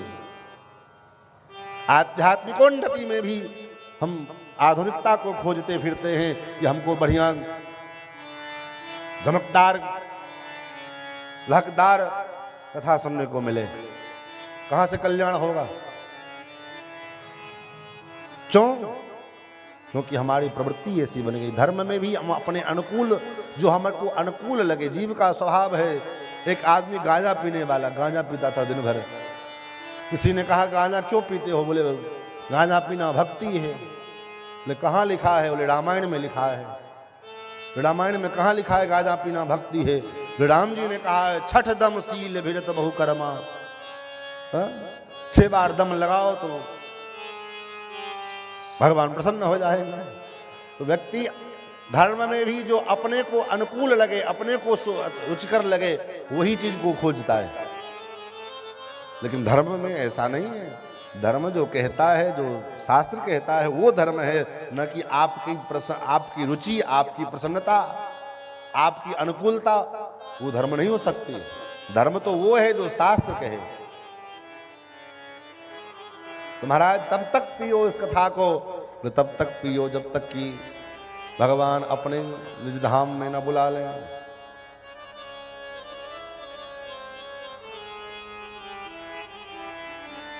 महाराज पिबत भागवतम रसमालयम मुहुरहो रसिका भुवि भावुका। हे रसिको, हे भावुको, इस रस को बारंबार पियो, बारंबार पियो, तब तक पियो बोले बार बार पियो। जैसे भोजन करने से तुम्हारा पेट नहीं भरता, मन नहीं भरता, संसार के विषय वासनाओं से हमारा मन नहीं भरता, तो कथा से क्यों मन भरे, बार बार पीते चलो, जय बार मिले तई बार पियो। और तब तक हम पिए जब तक रस के आलय न बन जाए। रस के आलय का मतलब क्या है? बोले हमारे अंदर कृष्ण रस इतना भर जाए, राम रस इतना भर जाए कि हम बोले भी तो हमारे मुख से राम नाम निकले, हम बोले तो कृष्ण कृष्ण निकले, या हाय हेलो न निकले, जब भी निकले तो भगवान के मुख से, अपने हमारे मुख से राम नाम निकले। राम। किसी से हम मिले भी तो राम राम करें। इतना एक महात्मा थे, मथुरा से वृंदावन अयोध्या के लिए जा रहे थे। वृंदावन से ट्रेन में बैठे, बिना टिकट के ट्रेन में चढ़ गए। मजिस्ट्रेट चेकिंग हुआ, मजिस्ट्रेट आया चेकिंग करते करते, बाबा बैठे, बाबा टिकट। बाबा ने कहा राम जी की इच्छा से टिकट तो नहीं है। तो ट्रेन में कहाँ जाना है? बोले राम जी की इच्छा से अयोध्या जाना है। बोले कहाँ से आ रहे? बोले राम जी की इच्छा से मथुरा से आ रहे हैं। तो बाबा इस ट्रेन में क्यों बैठ गए? बोले राम जी की इच्छा से ट्रेन अयोध्या जा रही थी, तो राम जी की इच्छा से इस ट्रेन में हम बैठ गए। बाबा टिकट? बोले राम जी की इच्छा से टिकट तो नहीं है। बोले बाबा टिकट नहीं है तो जेल में जाना भी पड़ सकता है। बोले जैसे राम जी की इच्छा, राम जी की वही इच्छा होगी तो जेल जाने का तो चले जाएंगे। मजिस्ट्रेट प्रसन्न हो गया बाबा की प्रसन्नता निर्मलता को देख करके, और मजिस्ट्रेट ने कहा बाबा जब तुमने अपनी इच्छा से कुछ किया ही नहीं तो राम जी की इच्छा से अब तुम चले जाओ अयोध्या। जब तुमने अपनी इच्छा से कुछ किया ही नहीं तो क्या करना है? तो जब भी हमारे मुख से निकले तो राम नाम निकले, कृष्ण नाम निकले। ये है रसमालयम, इसका नाम है रसमालयम। इतना रस भर जाए, किसी से मिलो जय श्री कृष्णा, जय श्री राधे, जय सिया राम, सीताराम, नारायण, गोविंद, कोई भी नाम भगवान का मुख से निकले, इसको करने में हमारे अंदर सचचाहट ना होवे।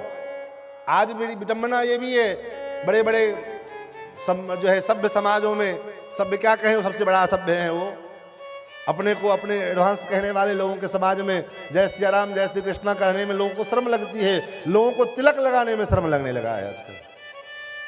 और ये सनातन, हम देश को सनातन हिंदू राष्ट्र बनाने के लिए चले हैं, और जहां जिस देश में अपने को चोटी रखाने में शर्म आती हो, जिस देश में हम हिंदुओं को तिलक लगाने में शर्म लगता हो, उस देश को खाक हिंदू राष्ट्र कोई बना सकता है? खाली रामनवमी के दिन भगवा झंडा लगा लेने से हिंदू राष्ट्र थोड़ी बन जाएगा। जिस राष्ट्र का रहने वाला जनता, जिस देश का व्यक्ति हिंदू नहीं बनेगा, तो देश को क्या खाक हिंदू बनाएगा? पहले हम स्वयं हिंदू बन जाए। हमारा सिद्धांत, हमारा धर्म है तिलक लगाना, जो तिलक आपको अच्छा लगे। ना ऊर्ध्वपुंड लगा पाओ त्रिपुंड लगाओ, ना त्रिपुंड लगा पाओ कम से कम जो है मिट्टी लगा लो। बोले महाराज मिट्टी कैसे लगा ले? बोले भारत की मिट्टी है, और भारत की मिट्टी कोई साधारण मिट्टी नहीं है। चंदन है इस देश की माटी, तपोभूमि हर ग्राम है, हर वाला देवी की प्रतिमा, बच्चा बच्चा राम। ये वो भूमि है कि जहाँ की हर एक एक बूंद मिट्टी भी किसी तिलक से कम नहीं। तो ये स्वभाव, ये सिद्धांत जब हमारे जीवन में आएगा, तब हम समझो कि हम रसमालय हो गए। 6 प्रश्न हुआ, 6 प्रश्न किया सूत जी से सौनकादि ऋषियों ने कि परम तत्व क्या है, परम तत्व, परम सार क्या है, किसको हम सार तत्व ग्रहण करें? क्योंकि कुछ लोग सूर्य को, कुछ लोग चंद्रमा को, कुछ इंद्र को, कुछ दुर्गा को, कुछ शंकर को, कोई काली को, कोई सब अलग अलग अपने अपने मुंडे मुंडे वज्रभिंडा, जिसकी जितनी बुद्धि उस अनुसार अपने अपने परमात्मा को लोग ख्यापित करते हैं। हम किसको ग्रहण करें, किसको स्वीकार करें? एक पहला प्रश्न। दूसरा प्रश्न, मनुष्य मात्र का, जो अपने जो मनुष्य हैं, मनुष्य जो नहीं है केवल मनुष्य शरीर धारण किए उनकी बात नहीं, जो वास्तव में मनुष्य हैं उस मनुष्य का परम कर्तव्य क्या है, एक मानव को क्या करना चाहिए। ये प्रश्न याद रखेंगे तो कथा आपको समझ में आएगी, प्रश्न याद नहीं रहेगा तो कथा भी समझ में नहीं आएगी। पहला प्रश्न परम तत्व क्या है, दूसरा प्रश्न मानव का परम कर्तव्य क्या है, तीसरा प्रश्न वेद ने परमात्मा को अजन्मा कहा, वो अजन्मा परमात्मा अवतार क्यों लेते हैं, जन्म क्यों लेते हैं। चौथा प्रश्न कितने अवतार हैं। पांचवा प्रश्न अवतार लेकर के भगवान क्या क्या करते हैं। और छठा प्रश्न जब भगवान अपने लीला को पूर्ण करके इस धरती से चले जाते हैं अपने निज धाम, तब फिर धर्म की रक्षा कैसे होती, धर्म किसके शरण में जाता है। ये 6 प्रश्न किया और इन 6 प्रश्नों के उत्तर में, इन प्रश्नों को सुन करके श्री सूत जी महाराज बड़े प्रसन्न हुए और पहले तो अपने गुरुदेव को ध्यान किया, अपने गुरुदेव को मनाया।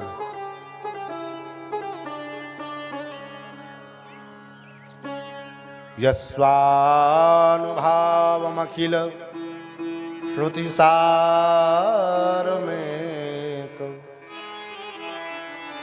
मध्यात्मदीपमतितीर्षितां तमोन्धम् संसारिणां करुणया पुराणगुह्यम्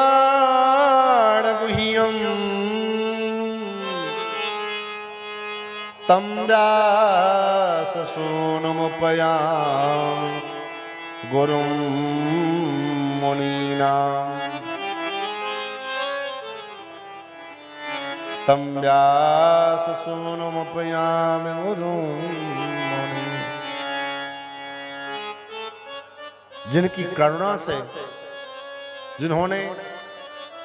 जिन गुरुदेव ने अपने करुणा के द्वारा हमें अध्यात्म मार्ग में, हमारे भीतर में जो तम का अंधकार था, अज्ञानता का अंधकार था, उस अज्ञानता के अंधकार को नष्ट करके और अध्यात्म का ऐसा दीप प्रज्वलित किया जिस दीप के कारण आज हमारा जीवन प्रकाशमान हो गया है। बिना आचार्य की कृपा के, बिना गुरु की कृपा के महाराज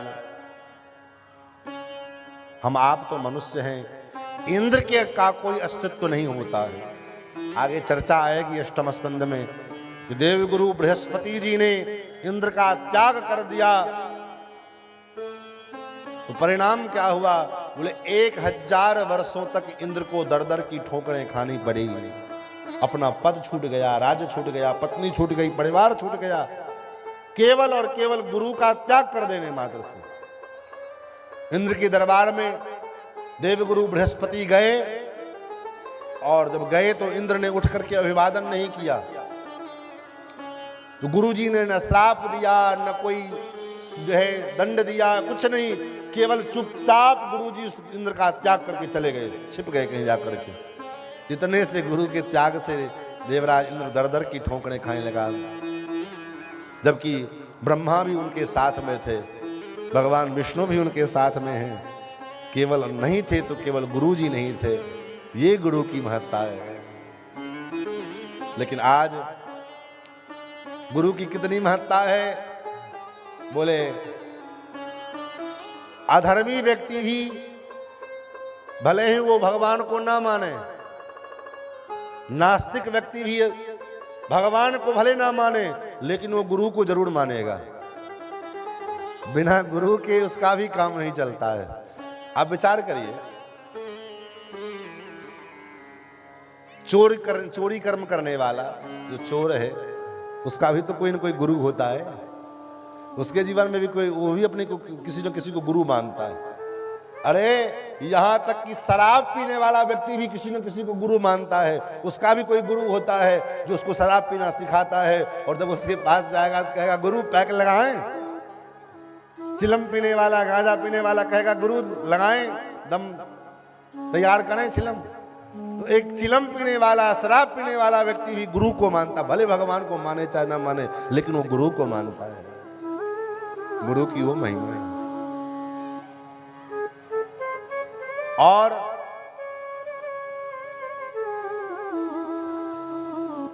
गुरु की कृपा हो जावे तो भगवान की कृपा अपने आप हो जाती है। जब तक गुरु की कृपा नहीं हुई तब तक भगवान की कृपा भी संभव नहीं है। गुरु की कृपा जिस दिन हो जाएगी अपने आप भगवान की कृपा भी होगी। इसलिए कहा गुरु मेहरबान तो चेला पहलवान। ऐसे गुरु की वंदना की है। और उसके बाद भगवान नारायण को प्रणाम किया। भगवती विद्या की अधिष्ठात्री देवी भगवती सरस्वती की वंदना की।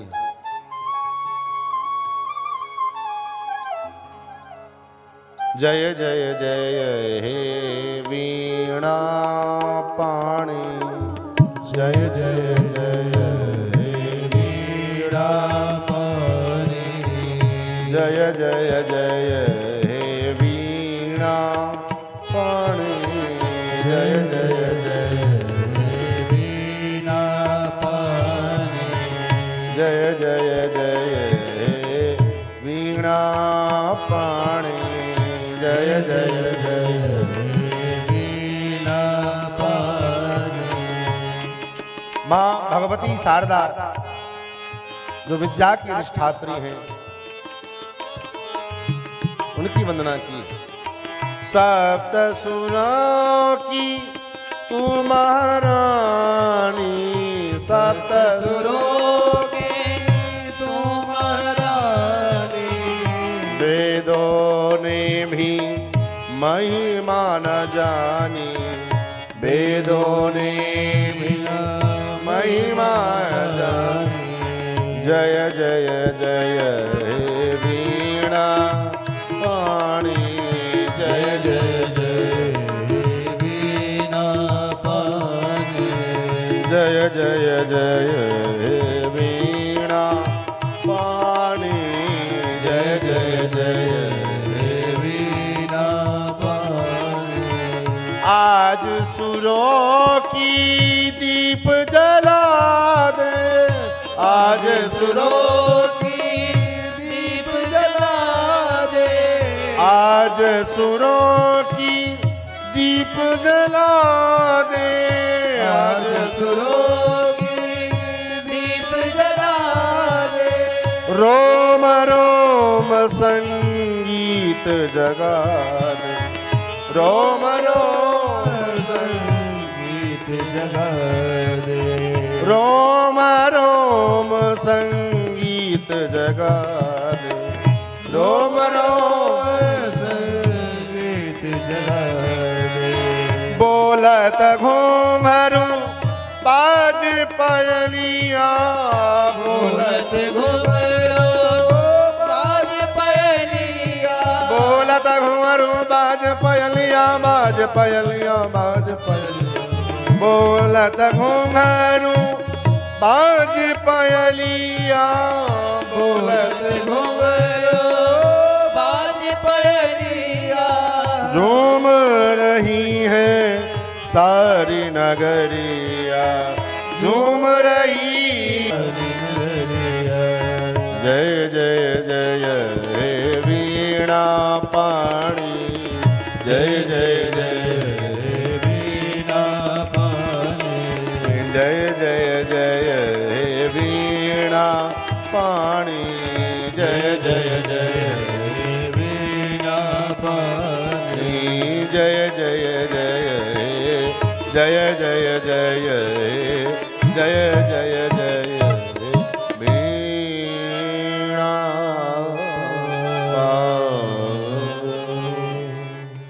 माता सरस्वती की वंदना की है। नारायणं नमस्कृत्य नरं चैव नरोत्तमं देवीं सरस्वतीं व्यासं ततो जयमुदीरयेत्। उसके बाद बड़ा सुंदर प्रश्न किया है आपने। मुनिः साधु पृष्ठोहम भवद्भिर्लोक मंगलम।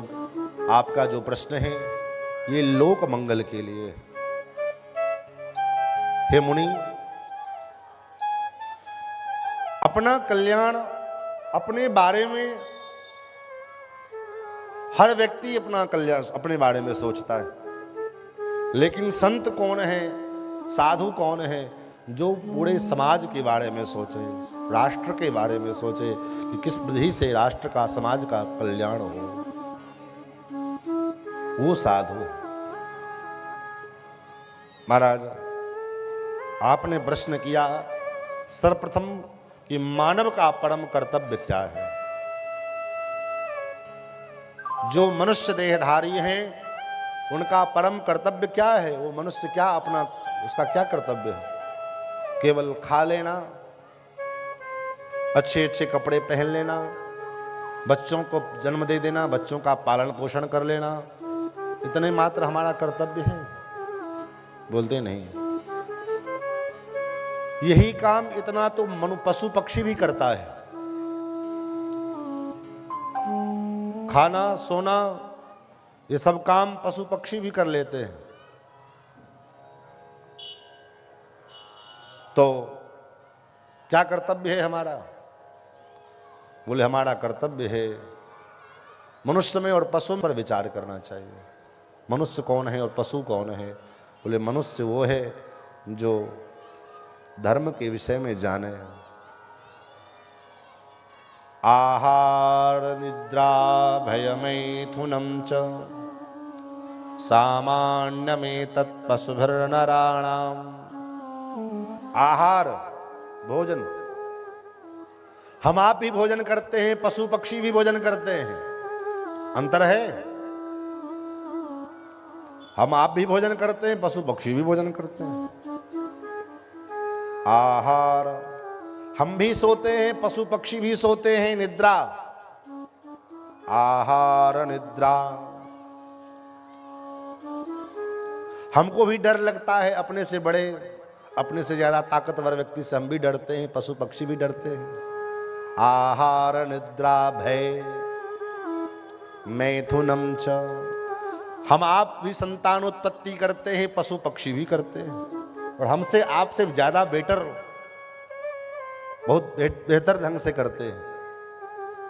हम आप कितना साहब जो है पूरे जीवन में 2-4 बच्चे बहुत हो गए मनुष्य के, लेकिन पशु पक्षी, कुकर, सुकर, बिल्ली, कुत्ता, ये देखो महाराज कितने बच्चे पैदा करते हैं। तो आहार निद्रा भय मैथुनं च, ये सब क्रिया जो है मनुष्य में और पशु में क्या है? बोले सामान्य है। जो हम करते हैं वो भी करते हैं। तो फिर अंतर क्या है? कैसे पता चले कि ये पशु है, ये मनुष्य है? दोनों में क्या अंतर है? तो महाराज आचार्य कहते हैं कि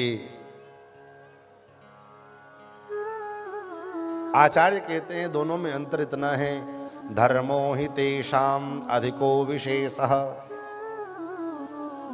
विशेषता क्या है मनुष्य में और पशु में? बोले मनुष्य और पशु में विशेषता यही है कि मनुष्य के पास धर्म का ज्ञान है, वो धर्म को जानने की क्षमता उसके है, जो पशु में नहीं है। क्या धर्म है, क्या अधर्म है, क्या करने योग्य है, क्या नहीं करने योग्य है, ये जानने की क्षमता सिर्फ और सिर्फ मनुष्य के अंदर है, पशु के अंदर नहीं है। तो मनुष्य मात्र का परम कर्तव्य है क्या? सवै पुंसाम परो धर्मो यतो भक्तिरधोक्षजे। मनुष्य का परम कर्तव्य है अधोक्षज परमात्मा चरण के चरणारविंद की भक्ति, भगवान के चरणों का भजन, भगवान के चरणों की भक्ति। अगर ये मानव शरीर से हम न कर पाए, भगवान का भजन नहीं कर पाए, तो फिर ये शरीर किसी काम का नहीं है। मनुष्य का शरीर भी, पशु भी मरता है, हम भी मरते हैं, लेकिन भगवान का नाम लेकर के जो मरते हैं, भगवान की भक्ति करते हुए जो शरीर छोड़ते हैं, उसी का नाम जीवन में अमर होता है। बाकी मरना तो सबको एक न एक दिन है, लेकिन ध्रुव जी का नाम अमर है, प्रहलाद जी का नाम अमर है, तुलसी, मीरा, रसखान, सूर, कबीर, इन सब का नाम आज भी हम लोग याद करते हैं। क्यों? कारण क्या है क्योंकि इन्होंने अपने जीवन को भगवान के चरणों से जोड़ा। भगवान के चरणों से हम जोड़ें अपने आप को, हम अपने आप को भगवान से जोड़ दें, यही मानव जीवन की सार्थकता है। अन्यथा पछताने के सिवाय और दूसरा कोई उपाय नहीं है। क्योंकि जब परमात्मा के घर से जब चिट्ठी आती है, नोटिस आता है, तो फिर पछताने के अलावा दूसरा कोई उपाय नहीं बचता है। उस समय जीव रोता है, बिलबिलाता है कि हाय मेरा जीवन यूं ही समाप्त हो गया। आएगा जब रे बुलावा हरि का, छोड़ के सब कुछ जाना पड़ेगा। आएगा जब रे बुलावा हरि का, छोड़ के सब कुछ जाना पड़ेगा। आएगा जब रे बुलावा हरि का, छोड़ के सब कुछ जाना पड़ेगा। आएगा जब भी बुलावा हरि का, छोड़ के सब कुछ जाना पड़ेगा। नाम हरि का साथ जाएगा, नाम हरि का साथ जाएगा। नाम हरि का साथ जाएगा। नाम हरि का साथ जाएगा। और न कुछ तू ले पाएगा, और न कुछ तू ले पाएगा। और न कुछ तू ले पाएगा। आएगा जब रे, आएगा जब रे बुलावा हरि का, छोड़ के सब कुछ जाना पड़ेगा। आएगा जब भी बुलावा हरि का, छोड़ के सब कुछ तू जाना पड़ेगा।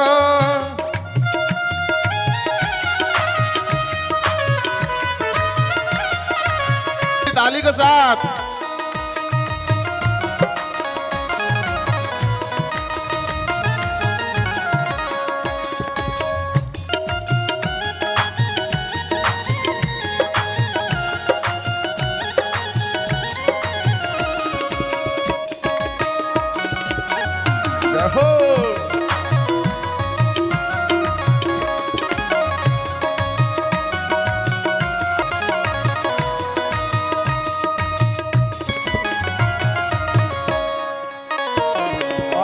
राग द्वेष में हरि बिसरायो, राग द्वेष में हरि बिसरायो। राग द्वेष में हरि बिसरायो। राग द्वेष में हरि बिसरायो। भूल के निज को जन्म गवायो, भूल के निज को चरण गवायो। भूल के निज को जन्म गवायो। भूल के निज को धर्म गवायो। सुमिरन हरि की साची कमाई, सुमिरन हरि के साथ कमाई। सुमिरन हरि की साची कमाई। सुमिरन हरि के साथ कमाई। झूठी जग की सब है सगाई, झूठी जग की सब है सगाई। जब रे कहो आएगा जब रे बुलावा हरि का, आएगा जब रे बुलावा हरि का, छोड़ के सब कुछ जाना पड़ेगा। छोड़ के सब कुछ जाना पड़ेगा। छोड़ के सब कुछ जाना पड़ेगा। छोड़ के सब कुछ जाना पड़ेगा। नाम हरि का साथ जाएगा। नाम हरि का साथ जाएगा। और न कुछ तू ले पाएगा। और न कुछ तू ले पाएगा। आएगा जब रे, आएगा जब रे बुलावा हरि का, छोड़ के सब कुछ जाना पड़ेगा। आएगा जब वे बुलावा हरि का, छोड़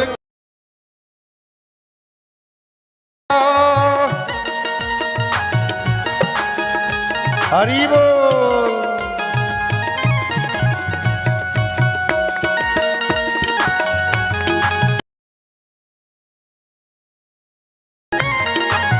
मीठी मीठी ताली बजा के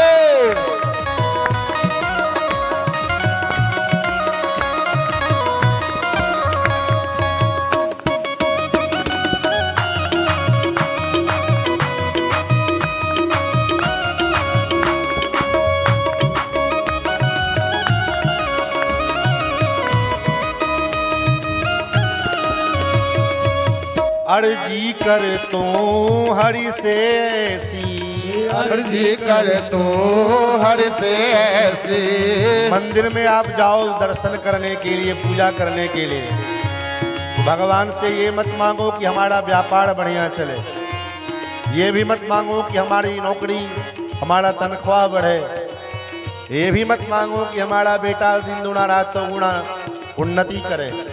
वो तुम्हारे प्रारब्ध में जितना होगा उतना तुमको मिलेगा, और तुम्हारे प्रारब्ध में नहीं होगा तो कोई माय का लाल तुम्हें दे नहीं सकता। तब तो मंदिर में भगवान से हम क्या प्रार्थना करें? बोले मंदिर में अगर जाएं तो भगवान से हम यही प्रार्थना करें, हे प्रभु, हे हरि, अगर आप हमको देना ही चाहते हो तो भक्ति दो। कैसी भक्ति? जो भक्ति मीरा को मिली, जो भक्ति सूर को मिली, जो भक्ति ध्रुव को मिली, प्रहलाद को मिली, ऐसी भक्ति मिले। अर्जी कर तो हरि से ऐसी, अर्जी कर तो हर से ऐसी। भक्ति मिले मीरा की जैसी, भक्ति मिले मीरा की जैसी। हाथ में तेरे जीवन की बाजी, हाथ में तेरे जीवन की बारे, हाथ में तेरे जीवन की बाजी, हाथ में तेरे जीवन की बारे। भक्ति से कर ले तो हरि को राजी, भक्ति से कर ले तो हरि को राजी, भक्ति से कर ले तो हरि को राजी, ले तो हरि को राजी। आएगा जब रे, आएगा जब रे बुलावा हरि का, छोड़ के सब कुछ जाना पड़ेगा। आएगा जब भी बुलावा हरि का, छोड़ के सब कुछ जाना पड़ेगा, छोड़ के सब कुछ जाना पड़ेगा, छोड़ के सब कुछ जाना इसलिए एक पड़ेगा। बार सभी लोग दोनों हाथ को ऊपर करके हमारे साथ भगवान के पावन नामों का गान करेंगे। सीताराम राम राम सीताराम राम राम, सीताराम राम राम सीताराम राम राम, सीताराम राम सीताराम राम राम, सीताराम राम राम सीताराम राम राम, सीताराम राम राम सीताराम राम राम, सीताराम राम राम सीताराम राम राम, सीताराम राम राम सीताराम राम राम, सीताराम राम राम सीताराम राम राम, सीताराम राम राम सीताराम राम राम, सीताराम राम राम सीताराम राम राम, सीताराम राम राम सीताराम राम राम, सीताराम राम राम सीताराम राम राम, सीताराम राम राम सीताराम राम राम, सीताराम राम राम सीताराम राम राम, सीताराम राम राम सीताराम राम राम, सीताराम राम राम सीताराम राम राम, सीताराम राम राम सीताराम राम राम, सीताराम राम राम सीताराम राम,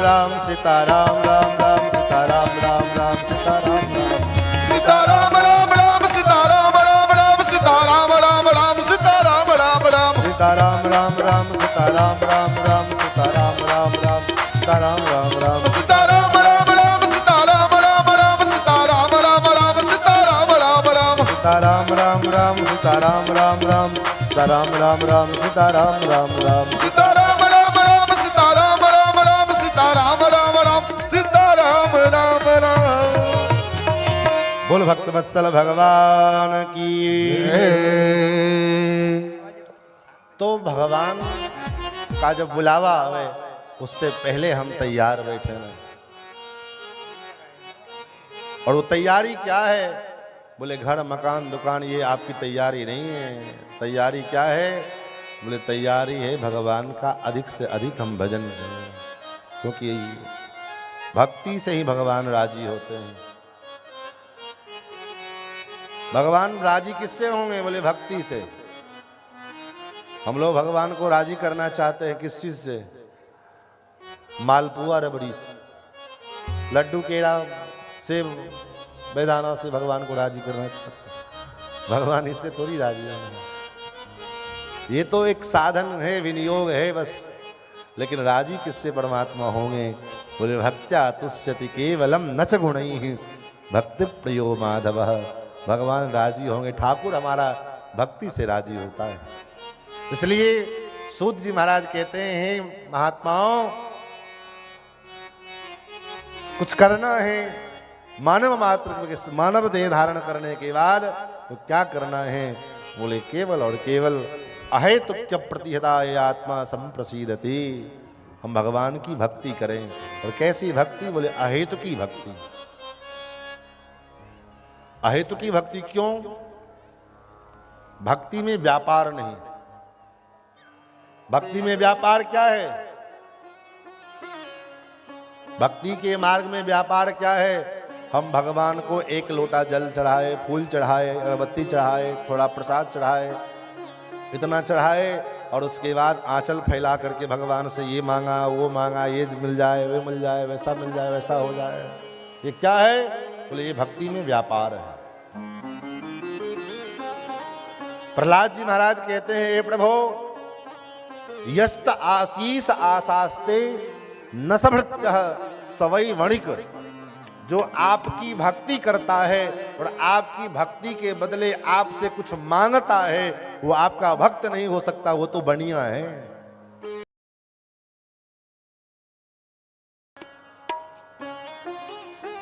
बढ़िया का क्या मतलब होता है? बोले बढ़िया के पास, दुकानदार के पास जाओ, माल पैसा दो, उसके बदले सामान लो, खरीदो, काम खत्म। पैसा दिया, सामान लिया। वैसे ही हमने भक्ति की, भक्ति के बदले भगवान से कुछ मांग लिया, हो गया, कहानी खत्म। तो भक्ति के मार्ग में व्यापार नहीं, भक्ति के मार्ग में तो प्यार होना चाहिए।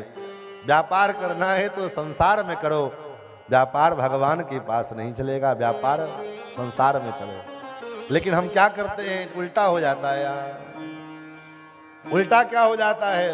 बोले प्यार हम संसार से करने लग जाते हैं और व्यापार भगवान से। संसार व्यापार से चलता है, आपके प्यार से नहीं चलेगा। आप कहोगे कैसी बात करते, प्यार से तो दुनिया चलती है। तो हम आपको एक टास्क देते हैं, होमवर्क 24 घंटे का मात्र है, करके देख लो। संसार व्यापार से चलता है कि प्यार से चलता है, इसका प्रमाण अपने आप मिल जाएगा, कहीं जाने की जरूरत ही नहीं पड़ेगी। बोले क्या करना पड़ेगा? बोले अभी आप तो खाना बना के आए हो, या नहीं बना के आए हो तो अच्छी बात है। नहीं बना के आए हो तो मत बनाना भोजन। जब यहाँ से जब पतिदेव जाएंगे भोजन मांगेंगे कि तो मुस्कुराते हुए उनके पास जाना, कहना आपको तो मैं तहे दिल से प्यार करती हूँ। जैसे तैसे बेचारा रात काट लेगा। सवेरा हुआ 6 बजे, चाय का टाइम हो गया, ऑफिस जाना है, ड्यूटी पे जाना है। सोए रहो, चाय के लिए बेचारा तड़प रहा हो। चाय मांगे, अरे मुस्कुराते हुए चले और चाय की क्या जरूरत है, हम आपसे तहे दिल से प्यार करते हैं। सवेरे सवेरे अगर अच्छा पति होगा तो मूड ऑफ ना करना चाहे तो वो भी झेल जाए, कोई बात नहीं, चलो। ड्यूटी का टाइम हो गया, लंच चाहिए, भोजन कुछ तो खा के जाए, चाहे ड्यूटी में लंच लेके जाए, कोई लेना कुछ मत बनाओ। जैसे जाने का समय हो, प्यार से 2 बार मुस्कुरा दो।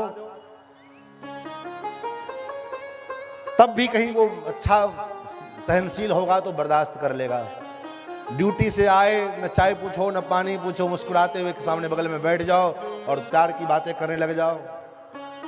जैसे तैसे 24 घंटा तो बीत जाएगा, लेकिन अगले दिन क्या होगा जानते हो? अगले दिन फिर क्या परिणाम होगा आप कल्पना कर सकते हैं? वो तो यही कहेगा कि तुम्हारे पेट से थोड़ी प्यार से हमारा पेट भरने वाला है, कल से भूखे प्यासे तड़प रहे हैं, तो अपना प्यार किसी और को लुटाओ। लेकिन ठीक उल्टा, भगवान के पास न आपको जल की आवश्यकता है, न फूल की आवश्यकता है, न धूप की आवश्यकता है, न दीप की आवश्यकता है, न भोग राग नैवेद्य की कोई आवश्यकता नहीं। आसन लगा करके भगवान का ध्यान करे बैठ जाओ और मन से कल्पना करो, वाह हे ठाकुर जी, आज तो मैं बढ़िया आपको गंगा यमुना सरस्वती त्रिवेणी के जल से आपका अभिषेक कर रही हूं। हो गया स्नान बढ़िया। जब मन में ही कल्पना करना है तो काहे के काठ की सिंहासन, सोने चांदी के सिंहासन पे भगवान को बिठाओ, बढ़िया रत्न जड़ित भगवान का पोशाक धारण कराओ, बढ़िया गले में सुंदर सुंदर कंठहार मुक्तामणि आदि के हार का धारण करवाओ। मन में ही तो कल्पना करनी है, केवल मन से। और मैं आपको गारंटी देता हूं, कहो तो लिखित स्टाम्प पेपर पे लिख के दे दूं, 1 महीना आपको करते पूरा नहीं होगा, भगवान का साक्षात्कार न हो जाए तो आपको जो कहना हो सो कर लेना। महीना नहीं पूरा होगा, आप कल से करके देख लीजिए। न जल की आवश्यकता, न फूल की आवश्यकता, न भोग की आवश्यकता। क्यों? क्योंकि ठाकुर आपके व्यापार से नहीं रिझते, आपके प्यार से रिझते हैं। और अगर ये बात, अगर मेरी बात झूठी होगी तो हमारी बात नहीं, वेद पुराण शास्त्र की बात झूठी होगी, क्योंकि गोस्वामी जी ने तो यही कहा, राम ही केवल प्रेम प्यारा, राम ही केवल प्रेम प्यारा, राम ही केवल प्रेम प्यारा, राम ही केवल प्रेम प्यारा, जान ले जो जान निहारा, जान ले जो जान निहारा, जान ले जो जान निहारा, जान ले जो जान निहारा। राम ही केवल प्रेम प्यारा, क्योंकि राम प्रेम की मूर्ति हैं।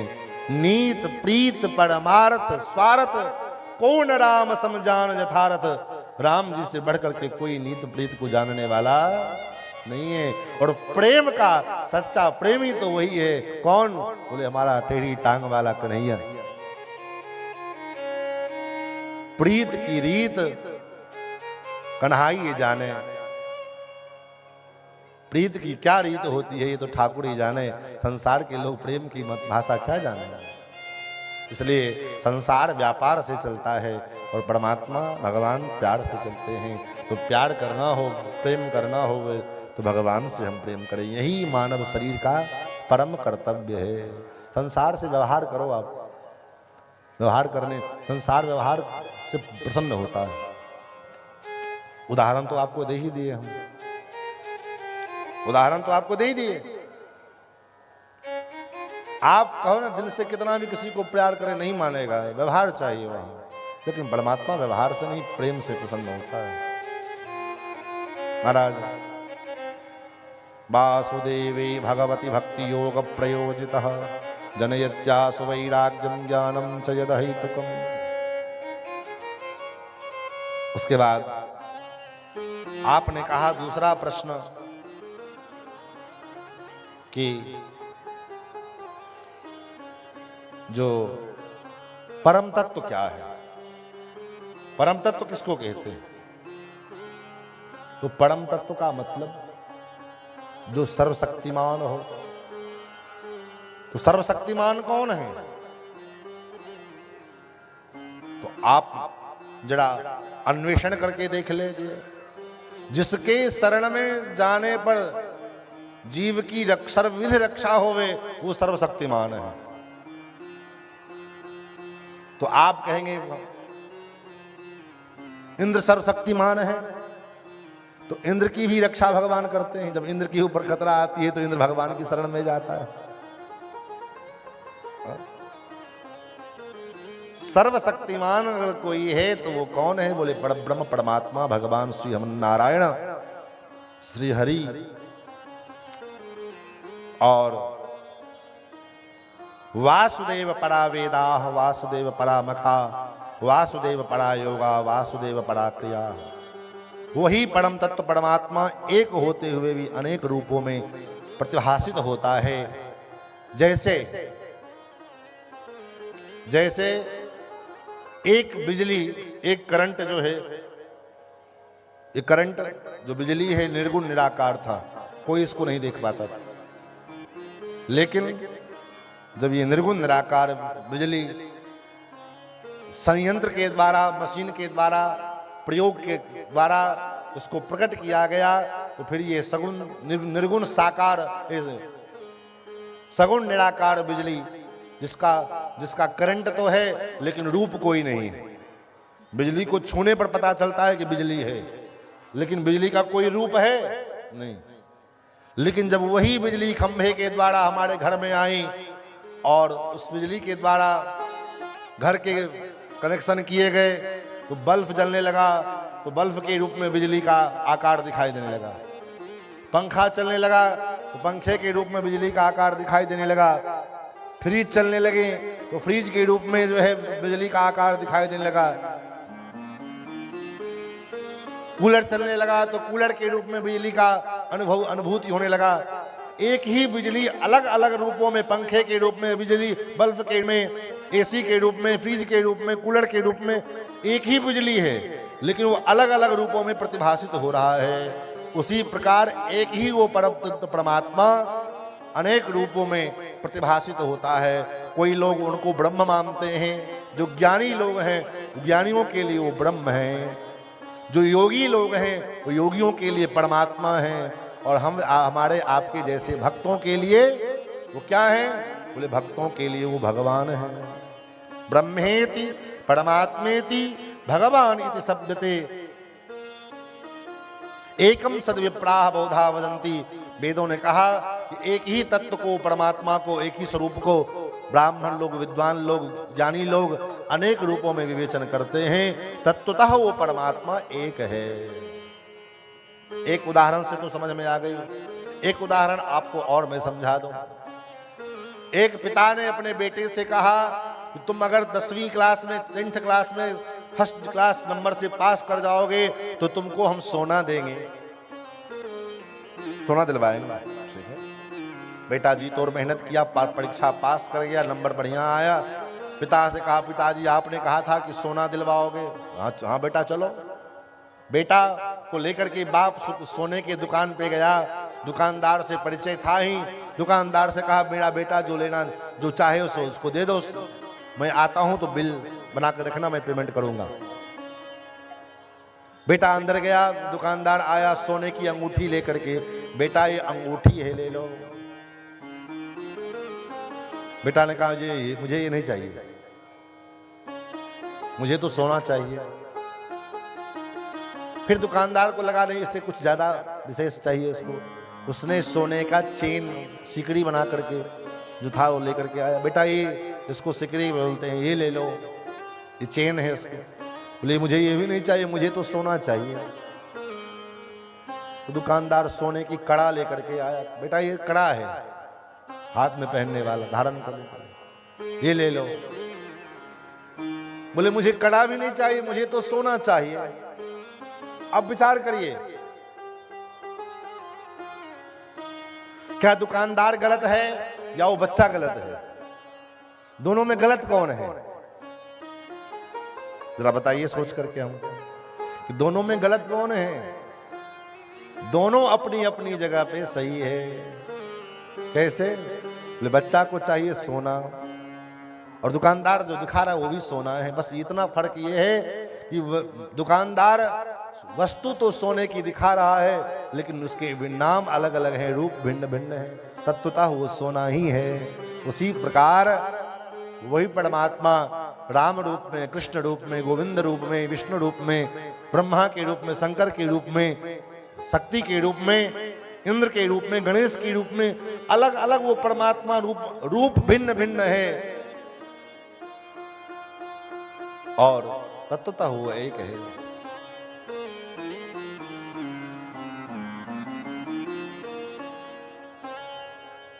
तेरा रूप अनेक तो एक ही है, आपका रूप तो भले अलग अलग है लेकिन है तो वो एक।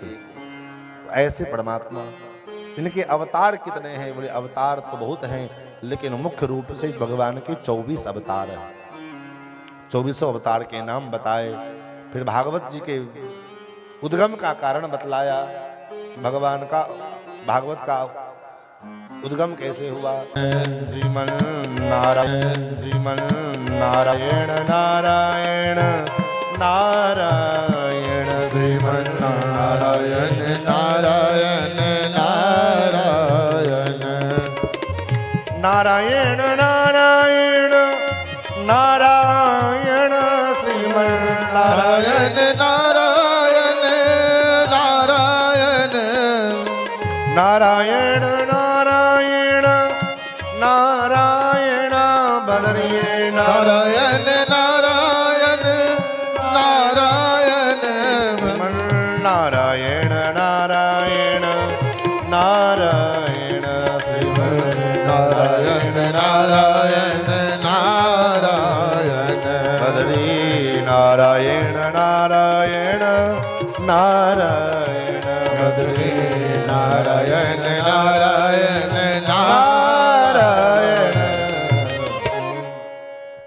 नारायण नारायण कीर्तन करते हुए, संकीर्तन करते हुए श्री नारद जी महाराज पधारे और नारद जी ने प्रश्न किया, हे व्यास जी, पाराशर्य महाभाग भवतः कच्चिदात्मना परितुष्यति शारीर आत्मा मानस एव वा।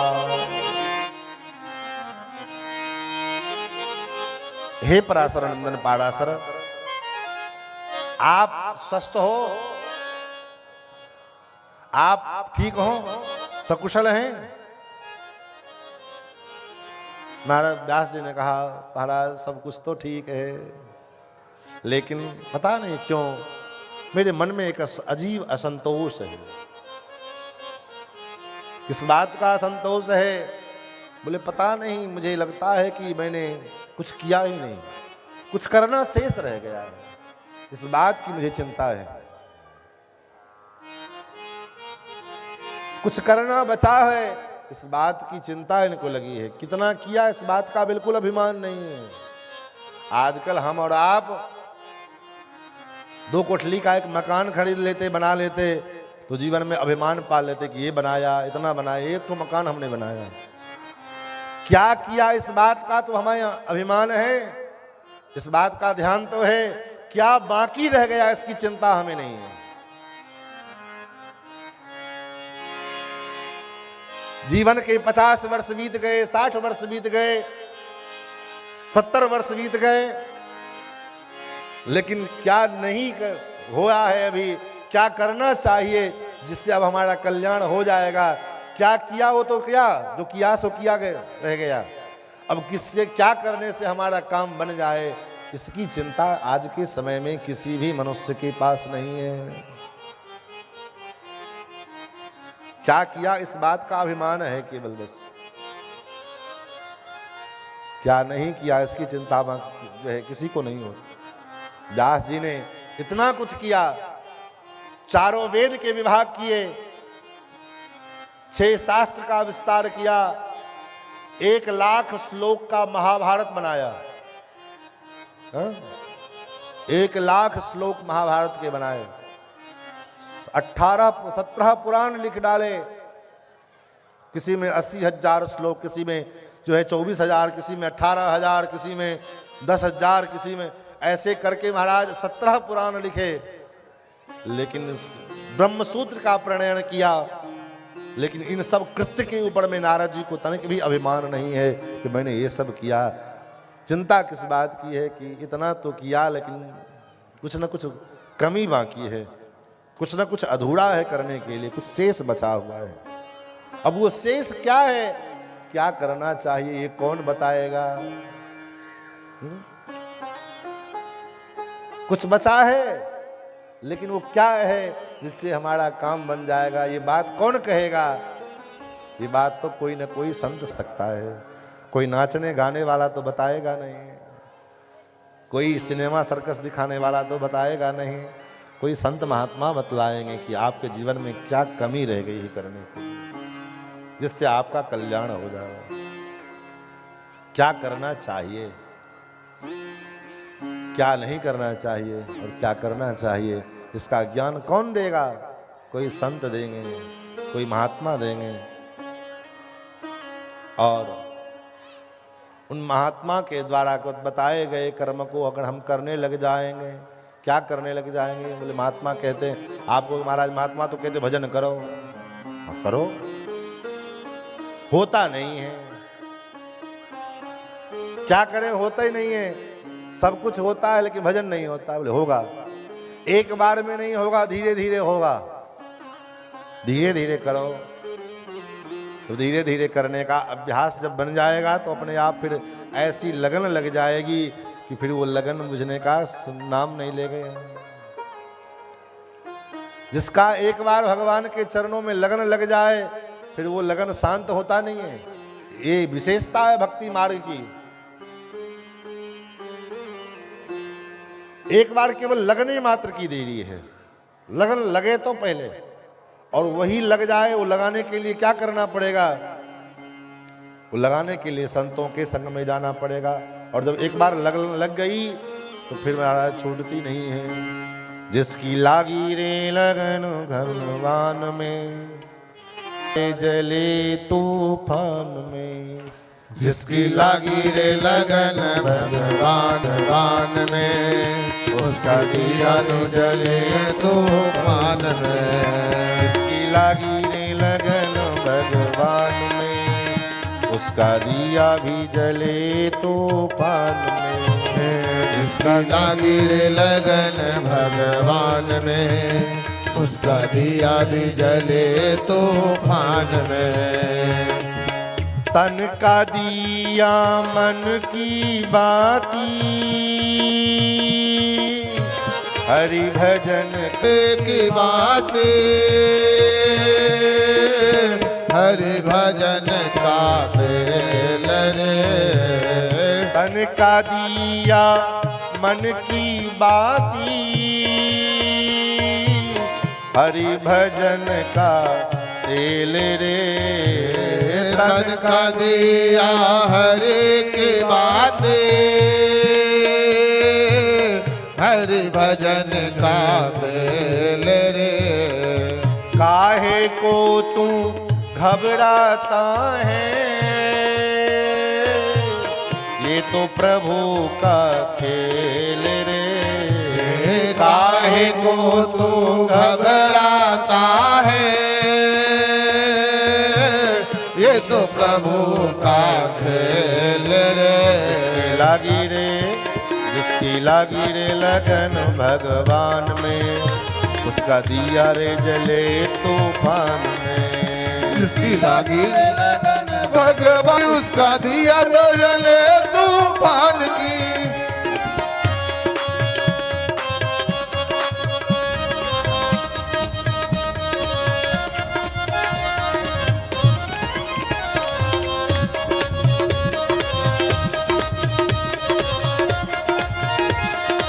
भाव से सभी लोग मीठी मीठी ताले।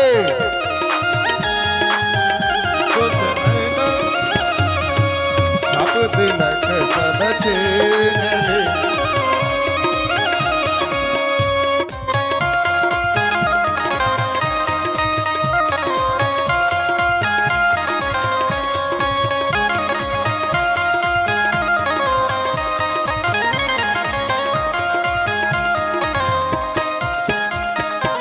काहे को तुम भूल के बैठा, भजले सीताराम रे। काहे को तू भूल के बैठा,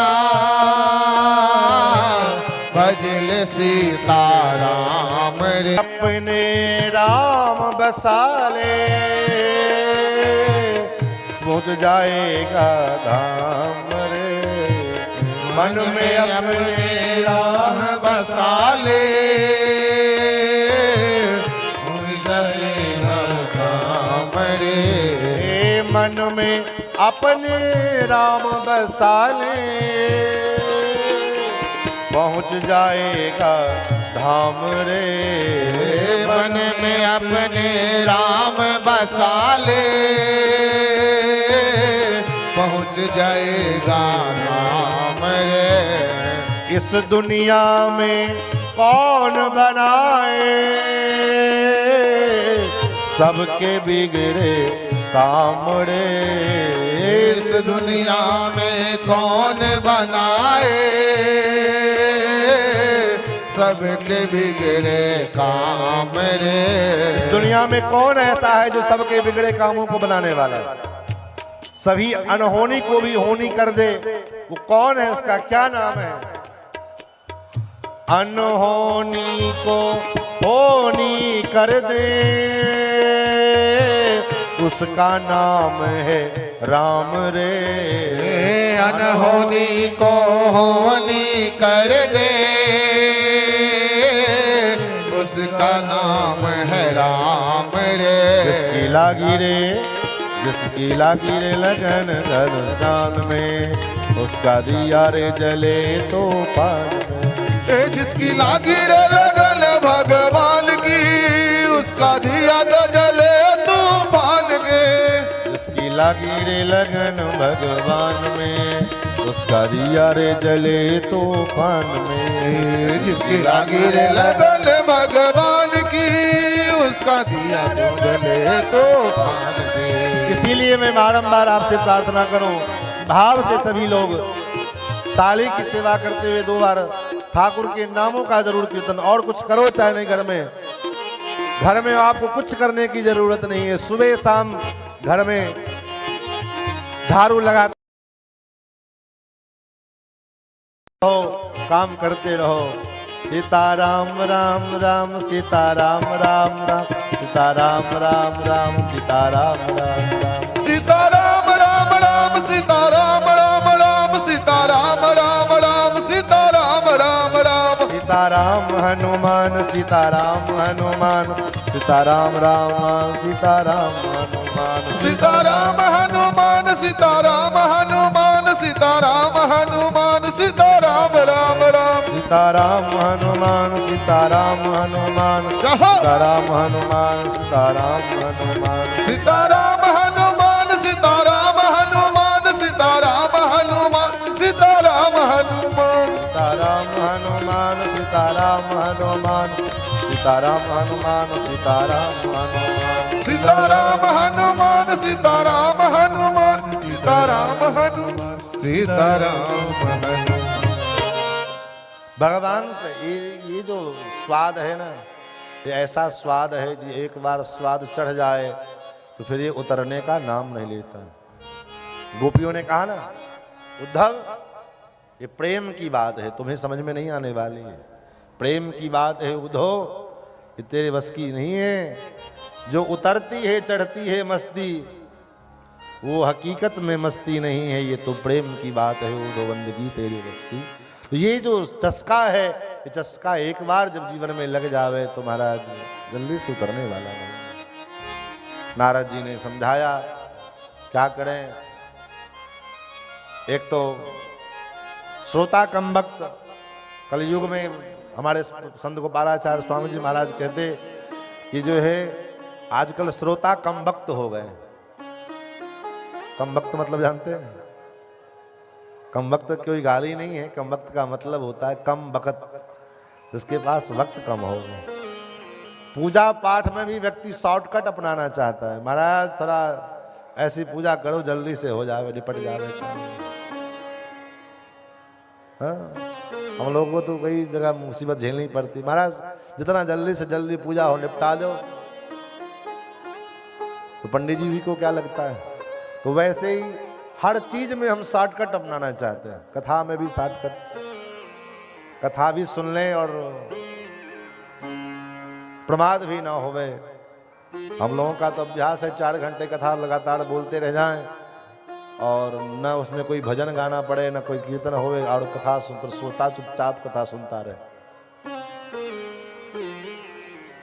तो 4 घंटे भी जब बोलते हैं लगातार फिर भी कथा पूरी नहीं हो पाती है। हाँ?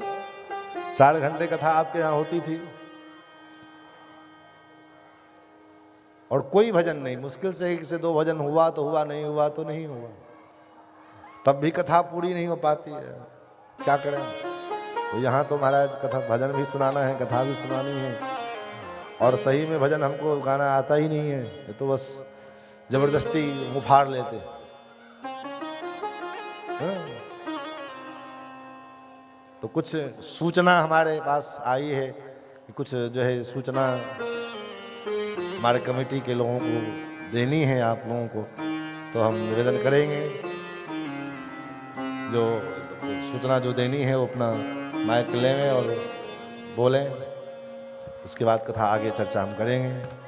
हेलो, बोलो इच्छा पूर्ति महारानी की, बोलो इच्छा पूर्ति महारानी की, बोलो द्वारकाधीश महाराज की। हमारे पास कुछ ऐसा सूचना है अन्नदान का जो दिए हैं उनका कुछ नाम। कुंवरपाल यादव, दीप सागर परमेंट, 25 किलो चावल, 5 लीटर तेल। भाग्यलक्ष्मी ज्वेलर्स से 25 किलो चावल, भाग्यलक्ष्मी ज्वेलर्स 25 केजी चावल, 5 केजी तेल, 5 केजी नमक। सुभाष यादव सब्जी वाला 50 केजी आलू। नारायण भाई रामनगर 25 केजी चावल। अजय सिंह 100 केजी आटा। अनुराग भाई बल्लभनगर 100 केजी चावल, 5 केजी नमक। धीरू भाई पटेल 25 केजी चावल। रमेश भाई 25 केजी चावल, 2 केजी दाल, हल्दी नमक। अरविंद सिंह 50 केजी बटाका यानी आलू। भास्कर मिश्रा श्री कृष्णा अपार्टमेंट सी 25 केजी आटा, 25 केजी आलू, 5 केजी नमक। ओम प्रकाश 25 केजी आटा। दयानंद 25 केजी चावल। मिथिलेश सिंह सोमनाथ 25 केजी चावल, 5 केजी दाल। और एक पांडे जी कृष्णा, उनका एक दान है 5100 रुपये का। जो भी दाताजन अन्नदान महाकल्याण होता है ये सब आप लोग के सहयोग से ही हो रहा है। जो भी ये आयोजन हुआ है, चाहे भागवत कथा हो, जन्माष्टमी हो, सब कुछ आप लोग के सहयोग से होता है। तो अन्नदान महाकल्याण जो भी दाता लोग अन्नदान देना चाहते हैं, पैसा दान करना चाहते हैं, हमारा काउंटर लगा हुआ है, यहाँ पे हमारे वॉलेंटियर बैठे हुए हैं, आके नाम लिखवा सकते हैं। जय माता दी, हर हर महादेव। हेलो, अजय सिंह माँ लेजर, जो उनका कंपनी का नाम है माँ लेजर, अजय सिंह, वो 100 किलो आटा हमारे कमेटी को दान देते हैं। माता रानी ऐसे ही दिन दुगना 4 चौगुना रात रात बढ़ाते रहे। एक बार बोलो इच्छा पूर्ति महारानी की।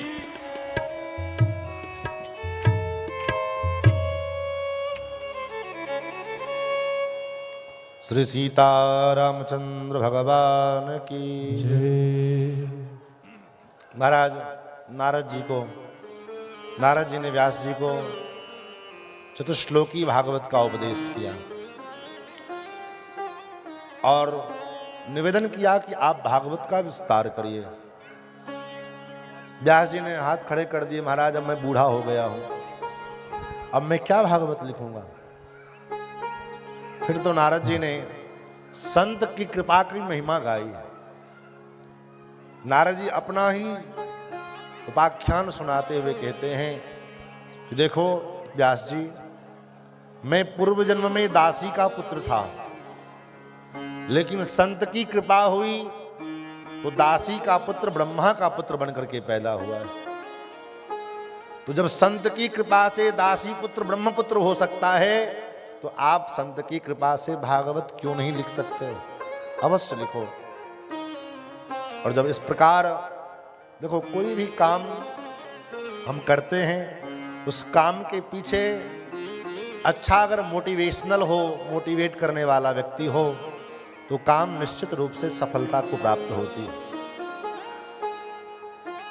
एक बार एक स्पीच हम सुन रहे थे, मोटिवेशनल स्पीच।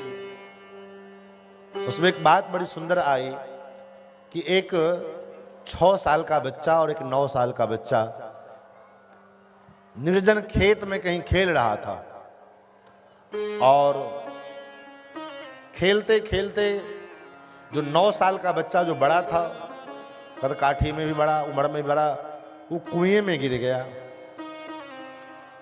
अब 9 साल का बच्चा बड़ा था, 6 साल वाला छोटा था। उसका शरीर भी बड़ा, वजन भी बड़ा, 6 साल का बच्चा छोटा। कुएं में तो गिर गया, अब निकले कैसे? तो 6 साल का जो बच्चा था उसने बहुत दिमाग लगाई और जैसे तैसे कोई रस्सी का प्रबंध किया और उस रस्सी को नीचे गिराया और बारंबार प्रयास करते करते करते करते किसी प्रकार से उस बच्चे को बाहर निकाला। कैसे निकाला? जबकि वो 6 साल का बच्चा था, वो बड़ा था, छोटा था। ये कैसे निकाल लिया? उस स्पीच देने वाले ने कहा कि उस जगह पर में उस बच्चे को कोई ये कहने वाला व्यक्ति वहां नहीं था, ये काम तुमसे नहीं हो पाएगा बेटा, छोड़ दे, तुम इसको रहने दो, तुमसे नहीं होगा। जब हमारा बच्चा कोई काम करने लग जाता है तो माता पिता पहले उसको कह रहे अरे तुमसे अभी कैसे होगा। बच्चा अगर भगवान की भक्ति में लगे, दीक्षा लेना चाहे, वैष्णव होना चाहे, तो बच्चा तो लेना चाह रहा है, लेकिन माता पिता पहले मना कर देंगे, अरे अभी तुम तो खेलने खाने का उम्र, अभी खाओ पियो मौज करो, जब बड़ा होना तब लेना। हम अपने बच्चों को पहले ही इतना नेगेटिविटी उसके अंदर डाल देते हैं, अगर बच्चा वो कुछ अच्छा करना भी चाहे वो तो कर नहीं पाता। और जब उसका समय निकल जाता है और जब बच्चा गलत संसर्ग में पड़ करके गलत रास्ते पर चल जाता है, तो फिर वही माता पिता बाद में रोने लगते हैं, अरे हमारा बेटा बर्बाद हो गया, बिगड़ गया, ये हो गया। बिगाड़ा किसने? किसने बिगाड़ा? आपने बिगाड़ा।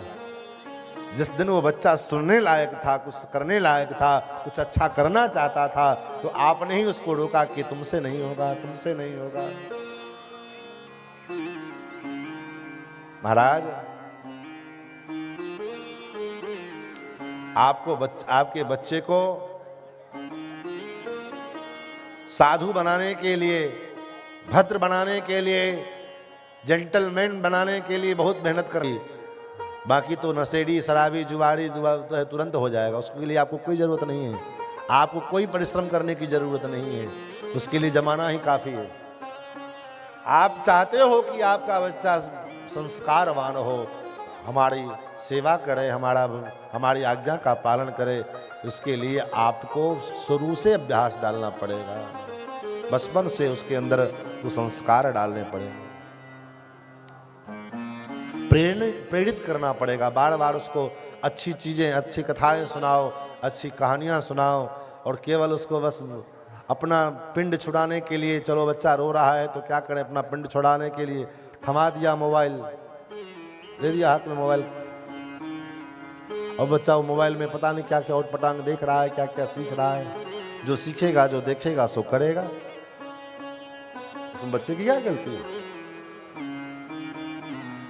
महाराज, नारद जी ने जब समझाया तो नारद जी के समझाने पर व्यास जी प्रेरित हुए और व्यास जी ने भागवत के विस्तार किया। 18,000 श्लोकों में श्रीमद् भागवत का विस्तार किया। विस्तार तो किया, लेकिन अब योग्य शिष्य, ज्ञान भी सबको नहीं दिया जाता, योग्य शिष्य जब मिले तभी उस ज्ञान को प्रदान करना चाहिए। नारद जी, व्यास जी योग्य शिष्य की खोज करने लगे और उस खोज में श्री सुखदेव जी महाराज मिले। सुखदेव जी को श्रीमद् भागवत का अध्ययन कराया और सुखदेव जी ने ये कथा राजा परीक्षित को सुनाई। राजा परीक्षित को ही क्यों सुनाई वर सुखदेव जी ने? और भी तो किसी राजा को सुना सकते थे, क्योंकि सुखदेव परीक्षित जी पक्के श्रोता थे। कैसे श्रोता है? परीक्षित जी का वंश कितना पवित्र है। सूत जी कहते हैं जरा परीक्षित के वंश के ऊपर नजर डाल के देखो। परीक्षित की एक दादी है जिसका नाम है द्रौपदी। कैसी द्रौपदी है? 5 बेटे की हत्या करने वाला अश्वत्थामा सोते हुए अवस्था में अश्वत्थामा ने द्रौपदी के 5 बेटों को मार दिया। माता शिशूनां निधनम सुतानां, सोते हुए अवस्था में छद्म पूर्वक अश्वत्थामा ने मारा और संयोग से अर्जुन उसको पकड़ करके पशु के भांति बांध करके ले भी आए। सामने अश्वत्थामा अपराधी की भांति नजर झुकाए हुए, सिर झुकाए हुए खड़ा है। और उसके बाद भी आप कल्पना करो, अगर आपके बेटे को कोई एक थप्पड़ कस के मार दे और उसके गाल पर में उसके थप्पड़ के निशान उग जावे, तो आप क्या करोगे? अगर आपका बस चले तो उसकी गर्दन उतार दोगे महाराज। लेकिन यहां 5 बेटे को निरीह अवस्था में, सोए हुए अवस्था में मार दिया अश्वत्थामा ने। और ऐसा अश्वत्थामा अपराधी की भांति हाथ जोड़े खड़ा पड़ा है सामने। लेकिन उसके बाद भी द्रौपदी कहती है, मुच्यता मुच्यता में स, हे अर्जुन छोड़ दो इनको। अर्जुन ने कहा, देवी तुम्हारा दिमाग वहां ठीक है? 5 बेटे की हत्या करने वाला है ये और उसको कहती छोड़ दो? बोले हाँ। क्यों? मुच्यता मुच्यता में स ब्राह्मणो नेतराम गुरु, छोड़ दो इसको, क्योंकि ये ब्राह्मण है। ब्राह्मण सदा सर्वदा अवध्य होते हैं। ये ब्राह्मण, और केवल ब्राह्मण नहीं है, ये गुरु है। ब्राह्मणो नितराम गुरु, ब्राह्मण समाज का गुरु होता है। और इसके उपकार को आप भूल गए? याद है इनके पिता सरहस्यो धनुर्वेदो सविसर्गोपसंयमः, जिस गुरु द्रोणाचार्य ने अपने बेटे को सारे रहस्य पूर्वक धनुर्वेद का ज्ञान नहीं दिया, आपको वो सारा ज्ञान प्रदान कर दिया, आपको दुनिया का सर्वश्रेष्ठ धनुर्धर बना दिया। और ऐसे गुरु द्रोणाचार्य सएस भगवान द्रोणः प्रजारूपेण वर्तते, वही भगवान द्रोणाचार्य पुत्र के रूप में आपके सामने प्रस्तुत है। शास्त्र कहता है, आत्मा वै जायते पुत्रः, पिता की आत्मा ही पुत्र के रूप में उत्पन्न होती है। पिता की आत्मा ही पुत्र के रूप में उत्पन्न होती है। इसलिए प्रथम संतान को, प्रथम पुत्र को आत्मज कहा जाता है। जब तक प्रथम पुत्र ना हो जाए तब तक पिता की यही कामना होती है कि मेरा श्राद्ध कौन करेगा, मेरा तर्पण कौन करेगा, मेरा पिंडदान कौन करेगा, मेरे पूर्वजों को जलदान कौन करेगा। ये कामना उसके मन में लगी रहती है। और इसी उद्देश्य से, यही कामना से वो प्रथम पुत्र को जन्म देता है। इसलिए उसका नाम आत्मज होता है। प्रथम पुत्र के बाद जो पुत्र होवे उसको कामज कहते हैं, लेकिन प्रथम पुत्र को आत्मज कहा जाता है। आत्मा वै जायते इति आत्मजः। तो साक्षात गुरु द्रोण ही आपके यहाँ पुत्र के रूप में उत्पन्न हुए। और ऐसे गुरु द्रोण को आप मारना चाहते हो? ये द्रौपदी है महाराज, ये द्रौपदी की धर्मनिष्ठा है। भगवान दौड़ पड़े, ठाकुर जी वहीं थे और गले से लगा लिया, हे द्रौपदी, तुम्हारी इसी धर्म की निष्ठा के कारण आज पांडवों की रक्षा में कर रहा हूं। धर्म का पालन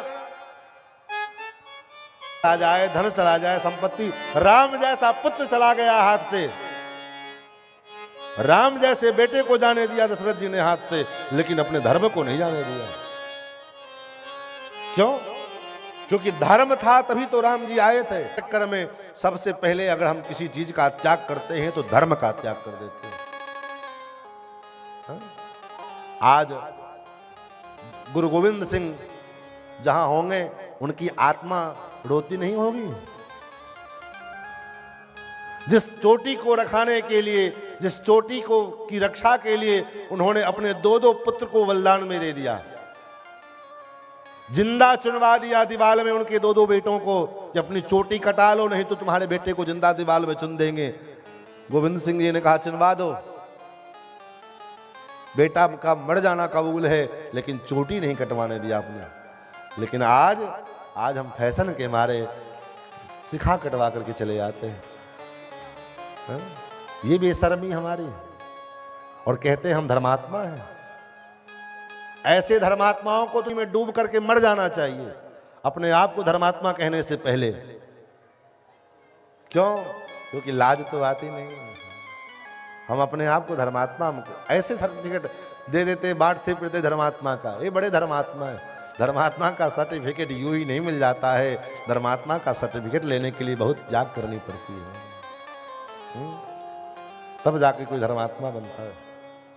और राह चलते कोई धर्मात्मा बन जावे तो बन जा, अपने मियाँ मिठो, अपने पीठ अपनी थपथपाओ, कोई दिक्कत नहीं है। धर्म के मार्ग को धर्मात्मा बनने के लिए बहुत तप करना पड़ता है, बहुत परीक्षाएं देनी पड़ती है, तब जाके कोई धर्मात्मा बनता है। राजा हरिश्चंद्र यूं ही सत्यवादी नहीं बन गए, अपने बेटों को बेचना पड़ा, अपनी पत्नी को बेचना पड़ा, अपने आप को बेचना पड़ा सत्य की रक्षा करने के लिए। तो धर्मो रक्षति रक्षितः, द्रौपदी ने अपने धर्म की रक्षा की, अपने धर्म को नहीं जाने दिया। ये दादी है द्रौपदी की। परीक्षित की एक मां है जिनके गर्भ से परीक्षित का जन्म हुआ है। कौन? अभिमन्यु की विधवा पत्नी उत्तरा, जिनके गर्भ में परीक्षित जी महाराज विराजमान हैं। और अश्वत्थामा ने प्रतिशोध लेने के लिए, बदला लेने के लिए, पांडव वंश का समूल नष्ट करने के लिए ब्रह्मास्त्र का मुख उत्तरा के मुख की ओर, गर्भ की ओर प्रेरित किया। उत्तरा भागती हुई भगवान के पास आई। पाहि माम पाहि पाहि महायोगिन देव देव जगतपते, नान्यम तद्भयम पश्ये यत्र मृत्यु परस्परम। हे नाथ रक्षा करो। उत्तरा अपने ससुर के पास नहीं गई, अपनी सास के पास नहीं गई। गर्भ में पीड़ा हुई तो सास के पास जाना चाहिए था, ससुर के पास जाना चाहिए था। लेकिन भगवान तो कौन लगते थे? ममिया ससुर, ममेरे ससुर लगते थे। अभिमन्यु के मामा जी थे भगवान, उनके पास में आए, प्रभु पाहि माम रक्षा करो। देवी क्या बात है, क्या हुआ? हे नाथ, ये जो ज्वाला अभिद्रवती मामीसा, ये ज्वाला भयंकर जो है, ये मेरे गर्भ को समाप्त करना चाहती है। कामम दहतु माम नाथ मामे गर्भो निपात्यताम। हे प्रभु, मैं भले मर जाऊं, मेरी मृत्यु हो जाए, मेरा जीवन तो बोझ है, क्योंकि मैं वैधव्य जीवन लेकर के जीना नहीं चाहती।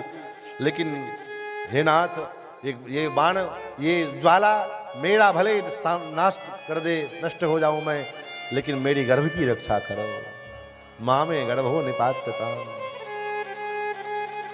देवी, तुम अपने गर्भ की रक्षा क्यों चाहती हो? उत्तरा ने जो बात कही, अगर आपका हृदय भी अगर भगवान की भक्ति में अगर थोड़ा भी डूबा होगा तो आपका हृदय भी पिघल जाएगा। उत्तरा की भाव को सुन करके उत्तरा कहती है, महाराज मेरा गर्भ भी नष्ट हो जाए, इसकी भी मुझे कोई तो चिंता है, तो मुझे आपकी चिंता है।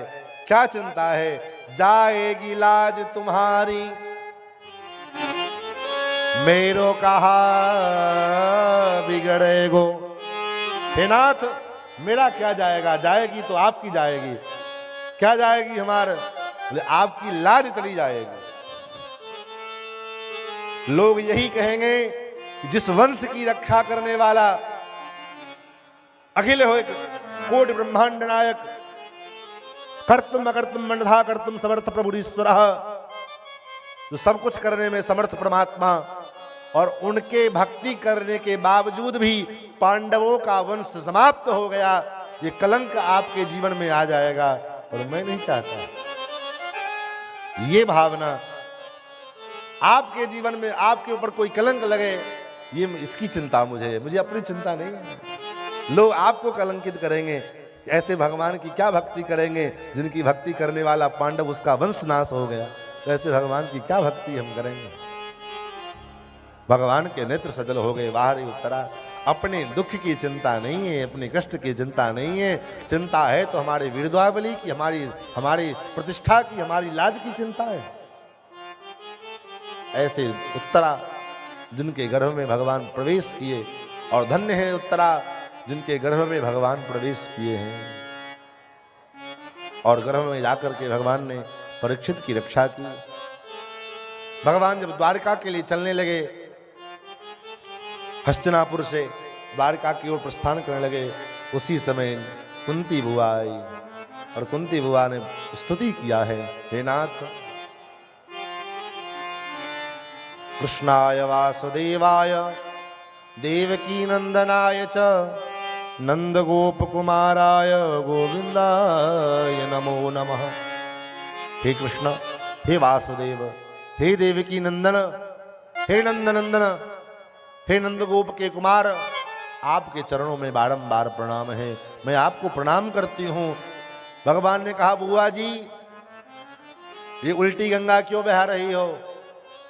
भतीजा बुआ को प्रणाम करे ये तो चलता है, लेकिन बुआ भतीजा को प्रणाम करे ये तो उल्टी गंगा है। बुआ जी ने कहा, मैं आप अपने भतीजे को थोड़ी प्रणाम कर रही हूँ, नमस्ते पुरुषम ताद्यम, उस आदि पुरुष परमात्मा को प्रणाम कर रही हूँ, जो ईश्वर है, जो सर्वत्र व्याप्त है, लेकिन दिखता नहीं है। अलक्षम सर्वभूतानाम, है तो सर्वत्र व्याप्त, लेकिन दिखता नहीं है। क्यों नहीं दिखता है? बोले हो माया जवनिका छन्नो, आपकी माया के कारण। भगवान सर्वत्र व्याप्त है, जहां आप बैठे वहीं भगवान विराजमान है, लेकिन भगवान फिर भी दिखते नहीं हैं। क्यों नहीं दिखते हैं? क्योंकि माया ने भगवान के स्वरूप को ऐसा तिरोहित किया है कि भगवान सर्वत्र होते हुए भी दिख नहीं पाते हैं। फिर तो और बुआ ने, कुंती महारानी ने स्तुति किया भगवान का। कुंती बुआ कहती है, मुझे विपत्ति दे दो। भगवान ने पूछा, बुआ जी जीवन भर आपने विपत्ति को झेला, फिर भी आपको शांति नहीं मिली, और अभी आपका पुत्र राजा बना, आपके जीवन में पहली बार सुख भोगने का समय आया, तो आप हमसे विपत्ति मांग रही हैं। कुंती बुआ कहती, कृष्ण मैं विपत्ति क्यों मांग रही हूं? कारण क्या है? इसलिए मैं विपत्ति मांग रही हूं क्योंकि जब तक संपत्ति था, जब तक विपत्ति था, तब तक तुम मेरे पास में थे, और जैसे विपत्ति समाप्त हुई, संपत्ति हुआ आया, मेरा पुत्र राजा बन गया, तो तुम मुझे छोड़ करके जाने लगे। तो ऐसी संपत्ति किस काम की जो तुम मुझसे दूर हो जाओ? मुझे तो ऐसी विपत्ति ही चाहिए जिससे कम से कम तुम तो मेरे साथ रहोगे, तुम तो हमारे पास रहोगे। और प्रभु कृपा करनी है तो ऐसी कृपा करो कि जीवन भर तुम्हारी कृपा हमारे साथ रहे। ये नहीं कि आया राम गया राम, ऐसे नहीं।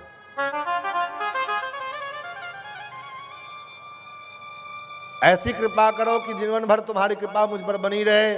और वो कृपा कब बनी रहेगी? जब हमारे पास विपत्ति होगी तब। विपदो नैव विपदः संपदो नैव संपदः, विपद विष्णु विस्मरणम संपन्नारायण स्मृति। आप मुझ पर प्रसन्न होए। विपत्ति किसका नाम है? संपत्ति किसका नाम है? याद रखिएगा, जिस दिन भगवान की स्मृति छूट जाए, भगवान का भजन छूट जाए, जीवन का वही दिन, वही घड़ी, वही समय विपत्ति का समय है। और जिस दिन भगवान का स्मृति होवे, भगवान की का भजन होवे, वही दिन, वही जीव समय संपत्ति का है।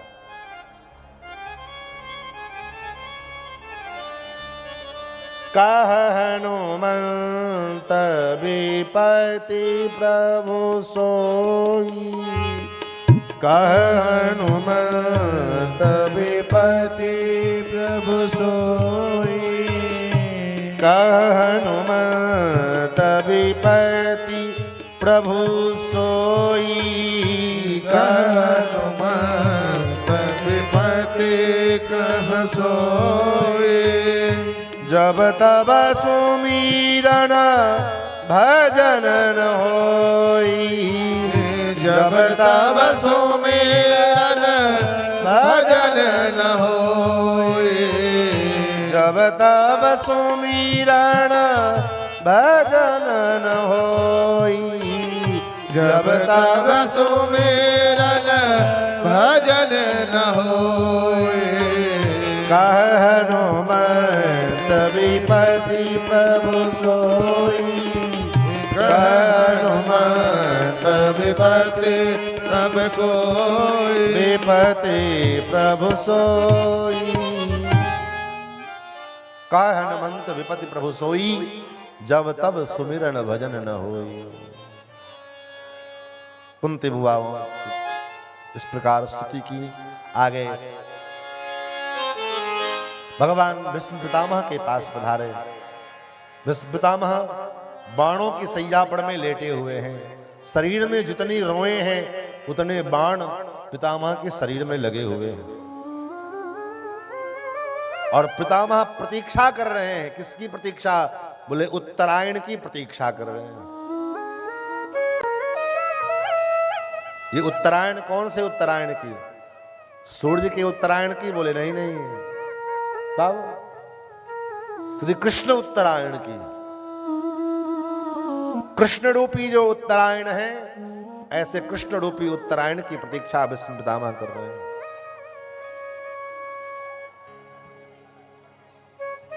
भगवान जब आए, पितामह ने कहा भी, प्रभु बड़ी प्रतीक्षा कराई आपने, बड़ी प्रतीक्षा करवाई तुमने। सदैव देवो भगवान प्रतीक्षता। हे नाथ, आपने बड़ी प्रतीक्षा करवाई, बहुत हो गया, अब आपकी बारी है। अब आप प्रतीक्षा करो। किस चीज की प्रतीक्षा करूं? भगवान कहते हैं मैं किस चीज की प्रतीक्षा करूं? पितामह कहते हैं अब जब मेरे शरीर छोड़ने की प्रतीक्षा आप करो। भगवान का मुख उदास हो गया। क्यों? बाबा को तो इच्छा मृत्यु का वरदान है। जब तक पितामह की इच्छा नहीं होगी तब तक काल भी इनका बाल बांका नहीं कर सकता है। अब पता नहीं बाबा की कब इच्छा हो, 2 महीना में हो, 4 महीना में हो, 6 महीना में हो, 10 महीना में हो, कब होगी? तब तक यूं ही खड़ा रहना पड़ेगा। ये मन में भगवान के आया और भगवान का मुख थोड़ा उदास हुआ। पितामह कहते हैं अच्छा, ये लटका हुआ चेहरा देखने के लिए थोड़ी न कहा। तब प्रसन्न हासालो चलो नसन मुखाम्बुजो ध्यान पथश्चतुर्भुज। हे प्रभु, मेरी यही इच्छा है कि जब मैं अपना प्राण त्यागूं तो आप मंद मंद मुस्कुराते रहो। इतना तो करना स्वामी, जब प्राण तन से निकले। इतना तो करना स्वामी, जब प्राण तन से निकले। इतना तो करना स्वामी, जब प्राण तन से निकले। इतना तो करना स्वामी, जब प्राण तन से निकले। गोविंद नाम लेकर, गोविंद नाम लेकर, ये प्राण तन से निकले। ये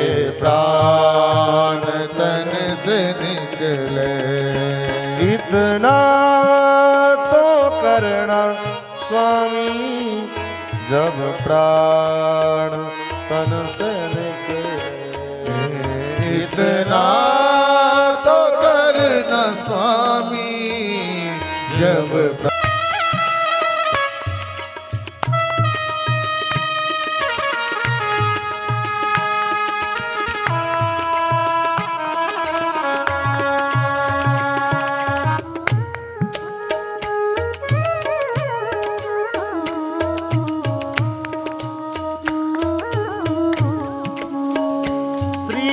गंगा जी का तट हो, श्री गंगा जी का तट हो, यमुना का बंसी बट हो, यमुना का बंसी बट हो, मेरा सांवरा निकट हो जब प्राण तन से निकले।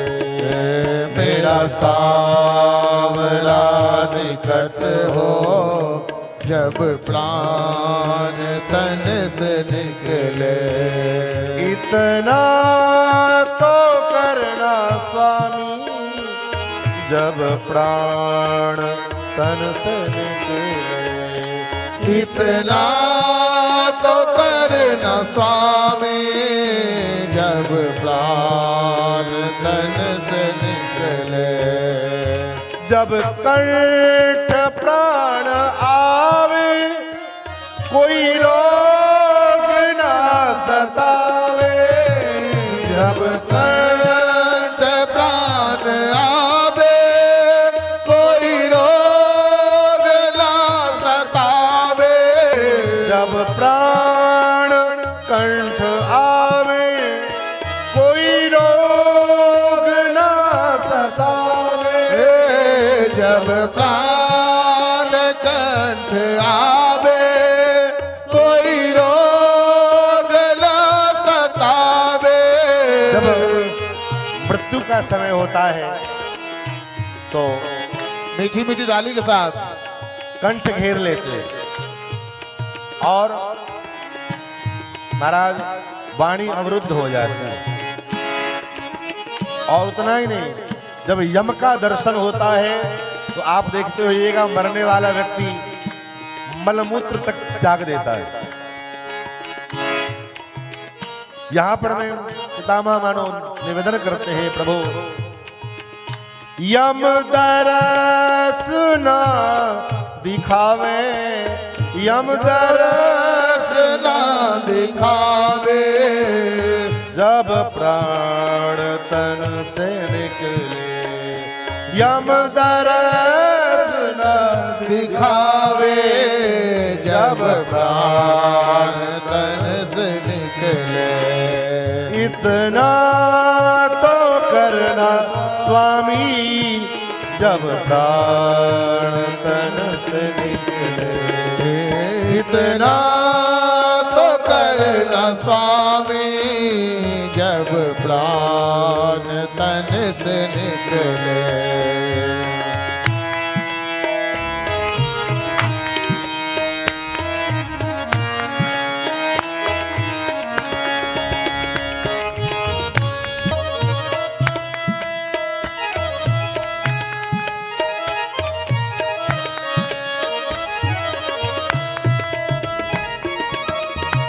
श्री राधे।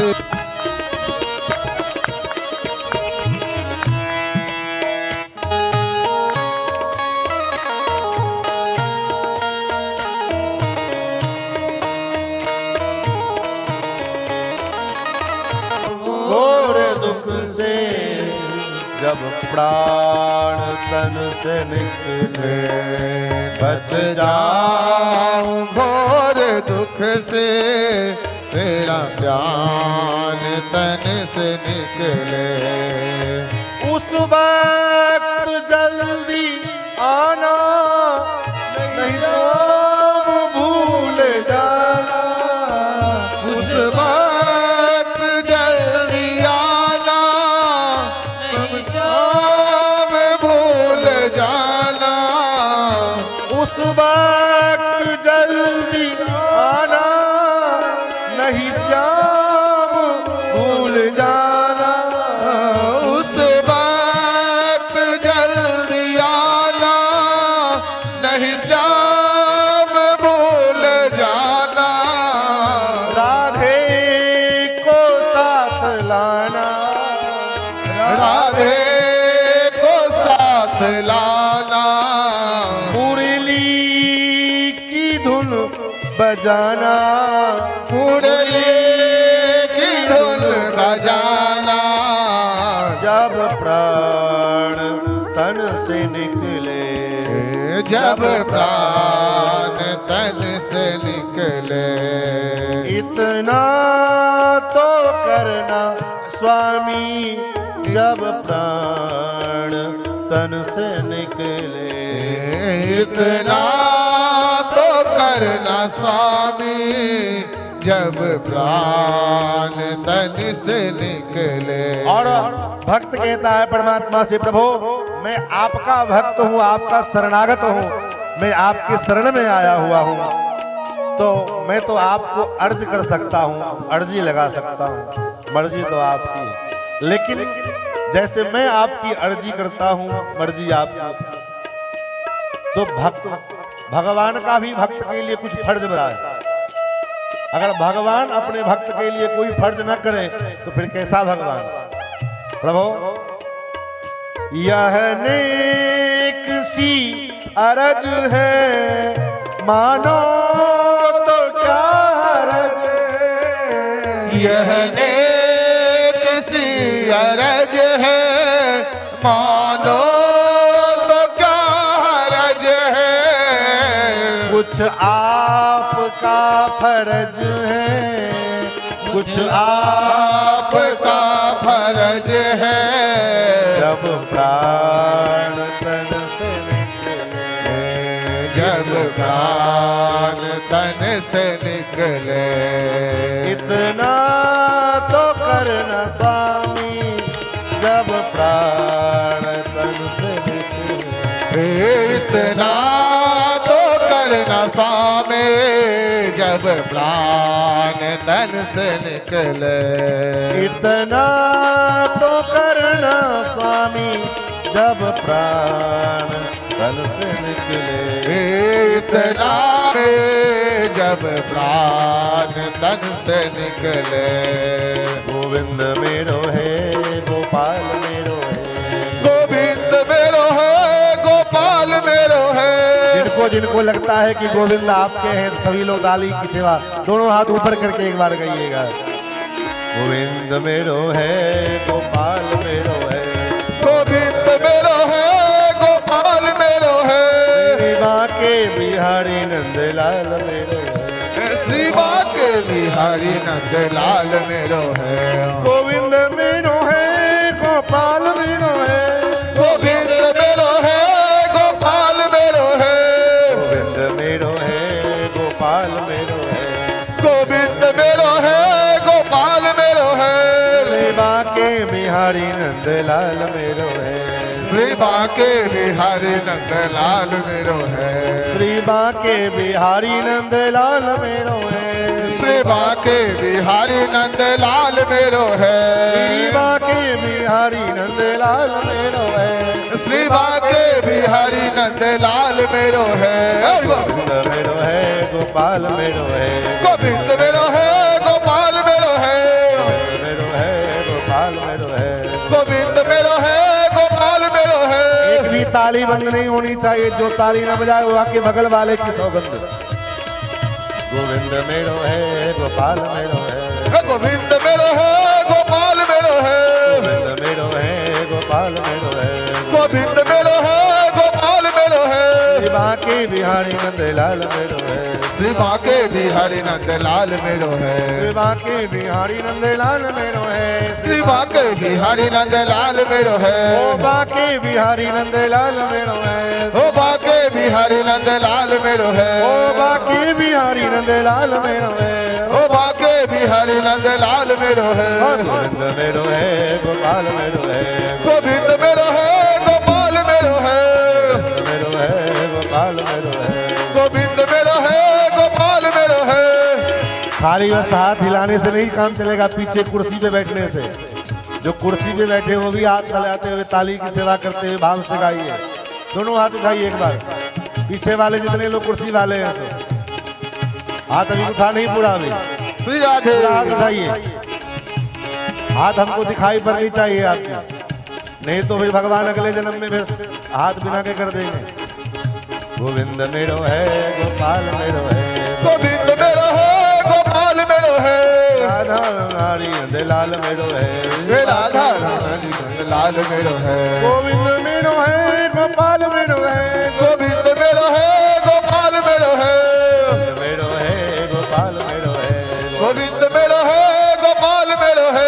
श्री बांके बिहारी नंदलाल मेरो है, श्री बांके बिहारी नंदलाल मेरो है, श्री बांके बिहारी नंदलाल मेरो है, श्री बांके बिहारी नंदलाल मेरो। बोल बांके बिहारी लाल की जय जय श्री राधे। महाराज विष्णु पितामह ने 12 श्लोक में पुष्पदाग्रा छंद में भगवान की स्तुति, लेकिन हम यहां नहीं गाएंगे। पितामह ने 12 श्लोकों में भगवान की स्तुति की है और महाप्रयाण किया। माघ शुक्ल अष्टमी तिथि के विष्णु पितामह ने महाप्रयाण किया है। आकाश में देवताओं ने पुष्प वर्षा की है, जय जयकार किया है। ये भागवत कथा और राम कथा में क्या अंतर है? बोले दोनों में यही अंतर है। राम कथा जीवन जीने की कला सिखाती है और भागवत कथा मरने की कला सिखाती है। मरना भी एक कला है, सबको मरना भी नहीं आता है। मरना भी कैसा चाहिए, मरने का भी एक आनंद होता है महाराज। आप कहोगे मरने का क्या आनंद होगा? ये मरने का आनंद तो उनसे पूछो जो जिसने जीवन को बढ़िया से जिया है, उसी को मरने में आनंद होता है। और जो जीवन जिसने ठीक से नहीं जिया है, उसके मरने में भी किचकिच, जीने में भी किचकिच। जीवन में भी अशांति और मरने में भी अशांति। जिसने जीवन को प्रसन्नता पूर्वक जिया है, कबीर बाबा कहते हैं मरने से सब जग डरे, मेरो मन आनंद। संसार के लोग मरने से डरते हैं, लेकिन मेरे मन में आनंद हो रहा है। किस बात का आनंद? मरने से सब जग डरे, मेरो मन आनंद। कब मरी हो कब भेटी हो पूर्ण परमानंद। जिसने अपने जीवन में कृतकृत्य होकर के जिया है, कृतकृत्य क्या है? मानव जीवन का जो कृत है उसको कर लिया है। ऐसा जो जीवन जिसने जिया है, मानव जीवन का कृत क्या है? बोले इसने अपने जीवन में भगवान अपने को करके भक्ति पूर्वक अपने जीवन को जिया है, वो व्यक्ति कृतकृत्य हो गया। और वही व्यक्ति जब मरता है तो उसके मरने में भी आनंद आता है, इसलिए उसके मरण के बाद भी उत्सव मनाया जाता है। वैष्णव मरते हैं, संत महात्मा पुरुष कोई महापुरुष शरीर छोड़ते हैं तो उनके मरणोपरांत दुख व्यक्त नहीं किया जाता है, मरणोपरांत भी वैकुंठोत्सव मनाया जाता है, तिरोभाव महोत्सव मनाया जाता है। अभी हम लोग 2 वैकुंठोत्सव मना के आ रहे हैं, 2 महात्माओं। तो मृत महात्मा के मरने में भी उत्सव है।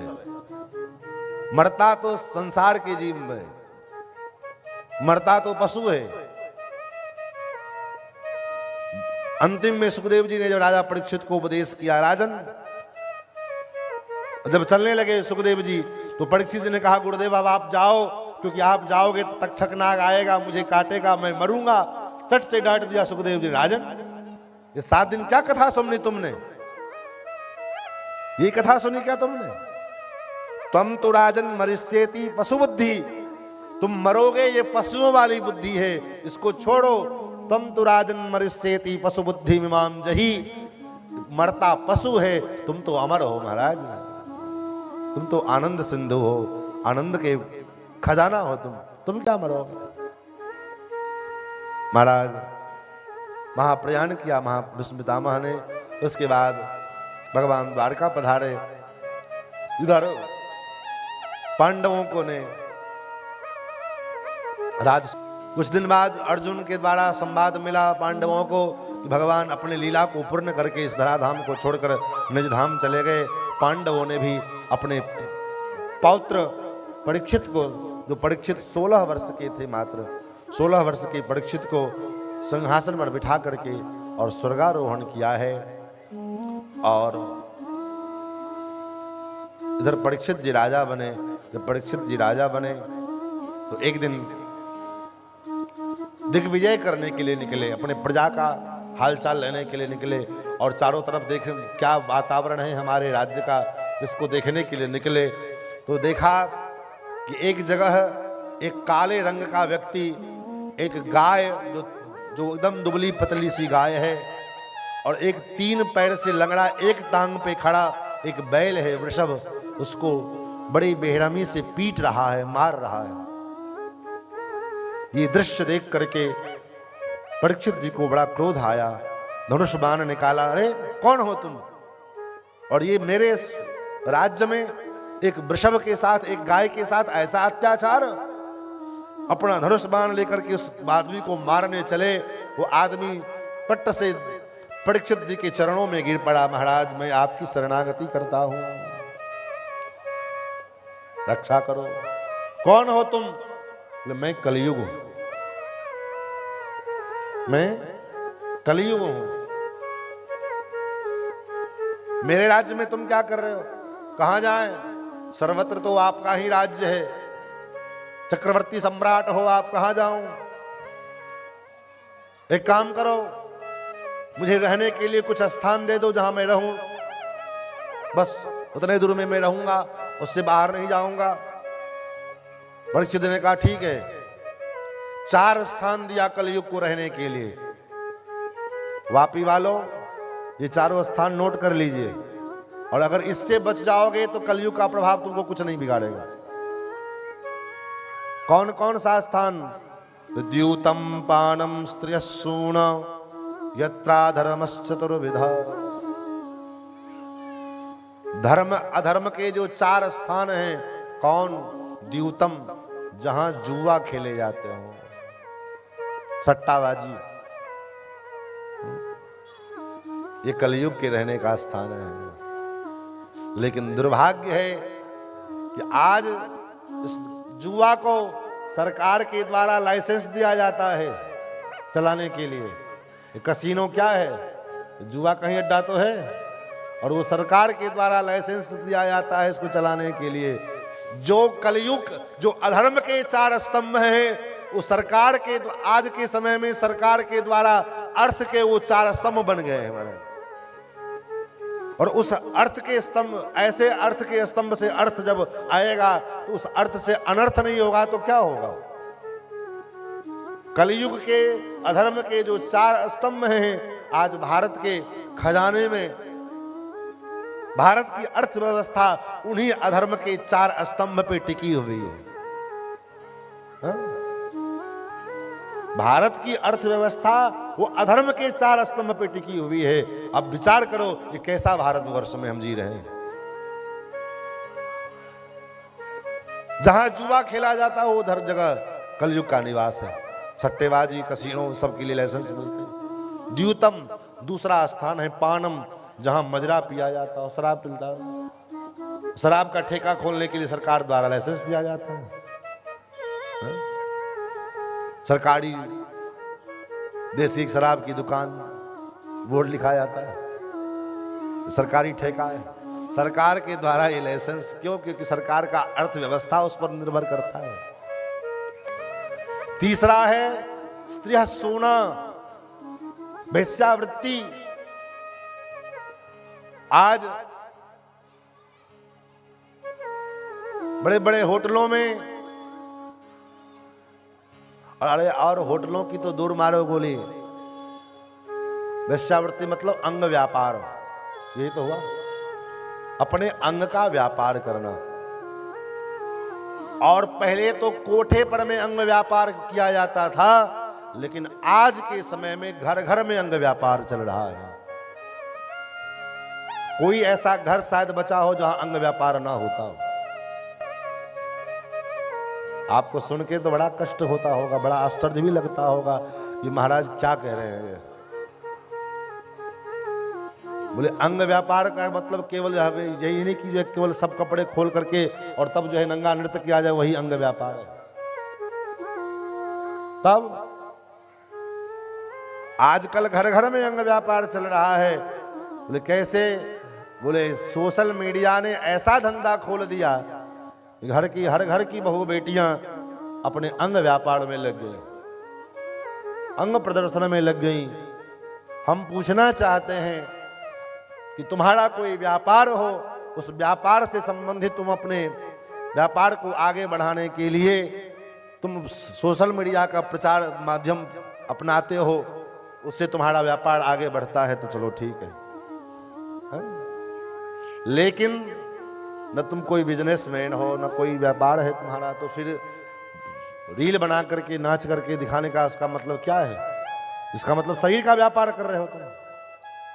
यही तो शरीर का देह व्यापार है।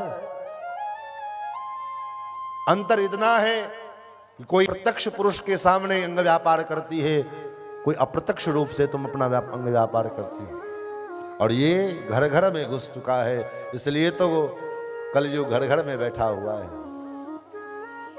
हर घर में अब रावण बैठा, इतने राम कहां से लाऊं। एक रावण को मारने के लिए राम जी को इतना चना चबेना बोना पड़ा। आज तो घर घर रावण बैठा हुआ है, इतने राम कहां से लावे।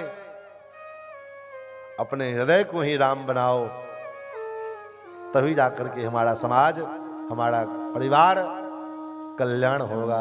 अन्यथा रावण ने तो सीता का एक बार हरण किया, और वो भी हरण केवल किया, रावण ने स्पर्श तक नहीं किया। जब भी रावण श्री जानकी जी की ओर जाए, तृणधरि ओट कहत वैदेही, रावण की हिम्मत नहीं होगी जानकी जी को स्पर्श कर लेवे। वो सामर्थ्य नहीं था रावण के अंदर। लेकिन आज का रावण कैसा है? 5 वर्ष के 6 वर्ष की बच्चियों के साथ दुष्कर्म कर रहा है, और उसके बाद कहते हैं हम सभ्य समाज में जी रहे हैं, पढ़े लिखे समाज में जी रहे हैं। इससे अच्छा तो आज से 50 वर्ष का समाज था जो अनपढ़ था, गवार था, लेकिन इतनी सभ्यता उसके अंदर थी कि कम से कम में बेटी का संबंध क्या होता है, बहू का संबंध क्या होता है, उसको मालूम था। आज हम पढ़े लिखे होने के बाद भी इतने असंस्कृत हो गए हैं, इतने अवान हो गए हैं कि पिता पुत्री का क्या संबंध है, भाई बहन का क्या संबंध है। इन सारे संबंधों के जो है किनारे करते हुए मनमाने आचरण किसके कारण हुआ? बोले अपने आप को ज्यादा पढ़े लिखे मानने के कारण। और ये बात विशेष रूप से भारतवर्ष में आजकल होने लगा है। क्यों? क्योंकि हमारी सभ्यता दूषित हो गई, संस्कृति हमारी दूषित होती जा रही है। महाराज, तीसरा स्थान यत्रा हिंसा, जहां पशुओं की निर्मम हिंसा होती हो। आज आपको सुनकर के हैरानी होगी, आज इससे पिछली सरकारों में जितनी गोहत्या नहीं होती थी, वो वर्तमान सरकार में गोहत्या हो रही है। क्यों? क्योंकि उस सरकार, उस गो स्लॉटर हाउस से सरकार को जो है टैक्स मिलता है। जिस उद्देश्य को लेकर के सरकार सत्ता में आई, और आज उसी उद्देश्य को सबसे पहले भूल गई महाराज। उद्देश्य क्या था? भारतवर्ष से गोवंश का वध जो है सदा सर्वदा के लिए निर्मूल हो जाए। इस वापी की धरती पर हम पहली बार नहीं हैं। 10 साल पहले गुजरात भी आए हुए थे, और 10 साल में और अभी में इतना अंतर आ गया। 10 साल पहले सड़कों पर जितनी गायें मिलती थी, उतना गाय अब देखने को मिलती है? नहीं मिल रही है।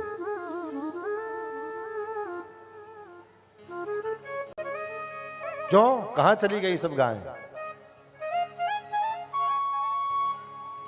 कितनी दुख की बात है कि भारत जैसे भूमि में पूजा पाठ अनुष्ठान के लिए पंच शुद्ध देसी गाय के दूध दही घी मधु मांग प्राप्त करने के लिए आदमी को बड़ा परेशानी होना पड़ता है। और यही कारण है कि आज जितने भी पूजा पाठ आप हम कर रहे हैं वो सब विफल है, कोई काम का नहीं है।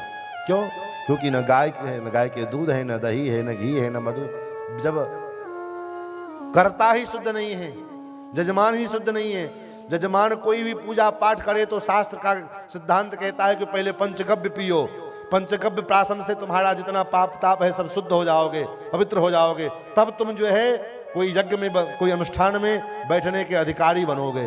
और जब तुम अधिकारी ही नहीं बनोगे तो तुम्हारा अनुष्ठान का खाक सफल होगा। करते रहो स्वाहा स्वाहा, घी में आग फूंकते जाओ। चार स्तंभ जो है अधर्म के आज वर्तमान में भारत के चार अर्थ के स्रोत बने हुए हैं। और हम कहते हैं कि हम भारत को हिंदू राष्ट्र बनाएंगे। कहां से बनेगा? पांचवा स्थान की याचना की तो स्वर्ण में स्थान दिया कि जाओ स्वर्ण में स्थान निवास करो। स्वर्ण में भी कलयुग का निवास है, इसलिए सोना पहन करके बाहर निकलो तो डर लगा रहता है, कहीं कोई छीन न लेवे, कोई लूट न लेवे, कोई मर्डर न कर दे। ज्यादा सोना चांदी पहन करके आप बाहर नहीं निकल सकते हो। चले गए महाराज। एक दिन परीक्षित वही स्वर्ण के मुकुट पहन करके शिकार करने के लिए गए थे।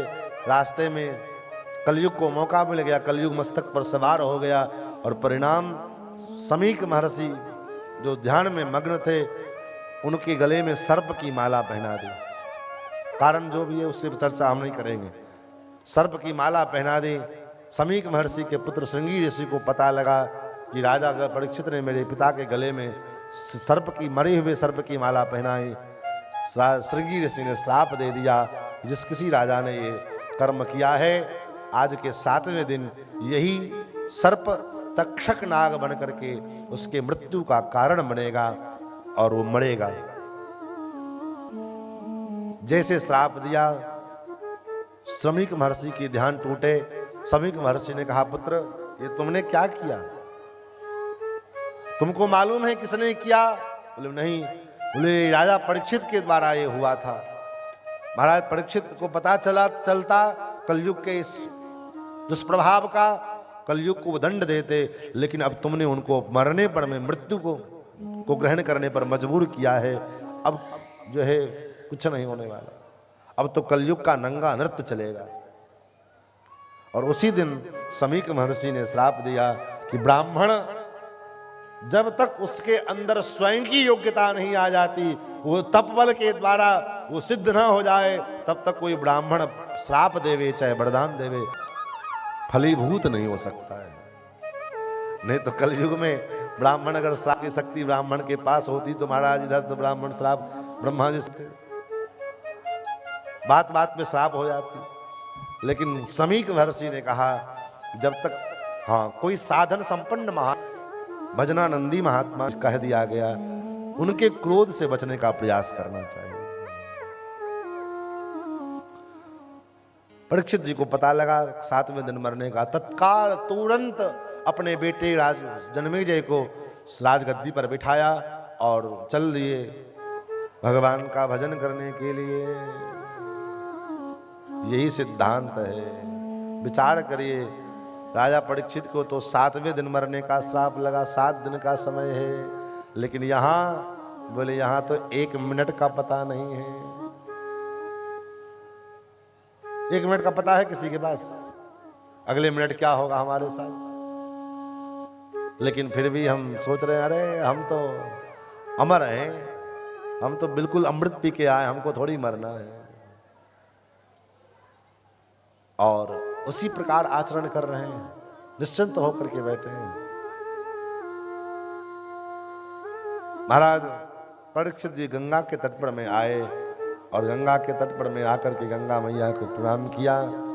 गंगा महारानी के सन्निधि में बैठे। इधर जितने संत महात्मा थे सब महात्मा दौड़े दौड़े आए। किस लिए? राजा परीक्षित का उद्धार करने के लिए। राजा परीक्षित जी राजर्षि थे, ऐसे उच्च कोटि के राजा थे कि जिनके दरबार में जिनका उद्धार करने के संत महात्मा संकल्प लेकर के आए हैं। उन संतों ने, महात्माओं ने चारों ओर से राजा परीक्षित को घेर लिया और चल पड़े। राजा परीक्षित ने कहा, हे महात्माओं, मेरा उद्धार कैसे होगा? 7वें दिन मरने वाले की सदगति कैसे होगी? इसका क्या उपाय है, बतलाओ। कोई कहे जप करो, कोई कहे तप करो, कोई कहे कुछ करो, कोई कहे ये करो, कोई वो करो। कोई सच्चे मार्ग तक बता नहीं पा रहे थे। उसी समय क्या हुआ? तत्राभवत् भगवान व्यासपुत्रो यदृच्छयागामटमानोऽनपेक्षः अलक्षलिंगो निजलाभतुष्टो व्रतश्चवालैरवधूतवेशः। तत्राभवत् भगवान व्यासपुत्रः के रूप में आए। और कैसे आए? बोले बिल्कुल दिगंबर रूप में आए हैं।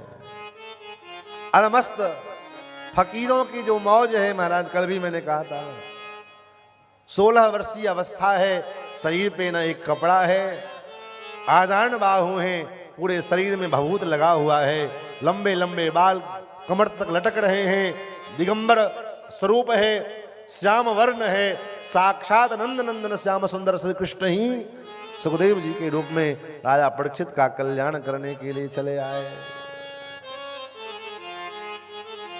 दिगंबर रूप में। तम दष्ट वर्षम सुकुमार पादम। पीछे से लोग, बच्चे, छोटे छोटे बच्चे, पगला बाबा, कोई धूल फेंक रहा है, कोई मिट्टी फेंक रहा है, कोई पत्थर फेंक रहा है, लेकिन बाबा को कोई फर्क नहीं पड़ता है। क्यों?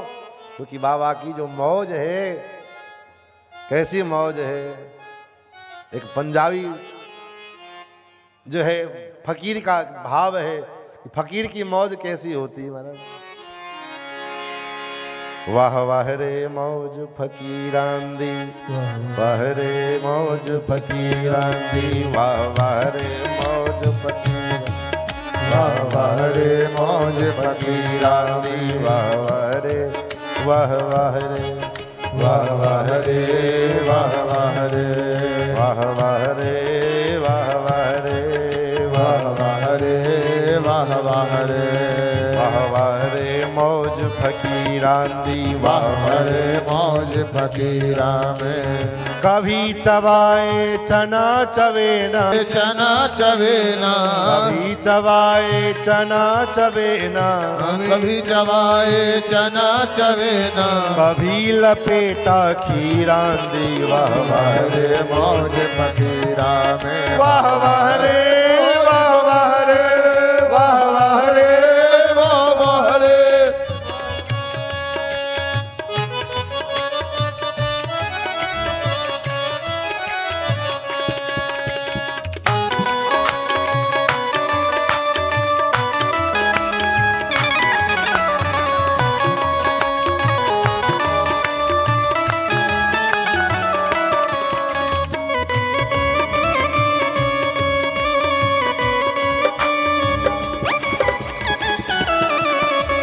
कभी तोड़े साल दुसाला, कभी तोड़े साल दो साला, किसी ने बढ़िया साल दुसाला दे दिया तो उसको भी ओढ़ लिया। और कभी कभी तोड़े साल दुसाला, कभी तोड़े साल दो साला, कभी गुदरिया लीरांदी, वाह वाह रे, वाह वाह रे मौज फकीरा में, वाह वाह रे मौज फकीरा में, अरे मौज फकीरांदी, वाह वाह रे मौज फकीरा। कभी तो सोए राजमहल माँ, कभी तो सोए राजमहल माँ, कोई अच्छा बड़ा पूरा आदमी लेकर के, महाराज हमारे घर पधारो, हमारे घर चलो, ले गए और बढ़िया मखमल के गद्दे पर सुलाया, वहां भी ठाट से सोए। और कभी अगर गद्दा सोने को नहीं मिला तो किसी गली में जो है जमीन पर लेट जाते हैं, सिरहाने हाथ रखते हैं। हम तो अपना बिस्तर तकिया अपना साथ रखते हैं। ये फकीर की मौज है।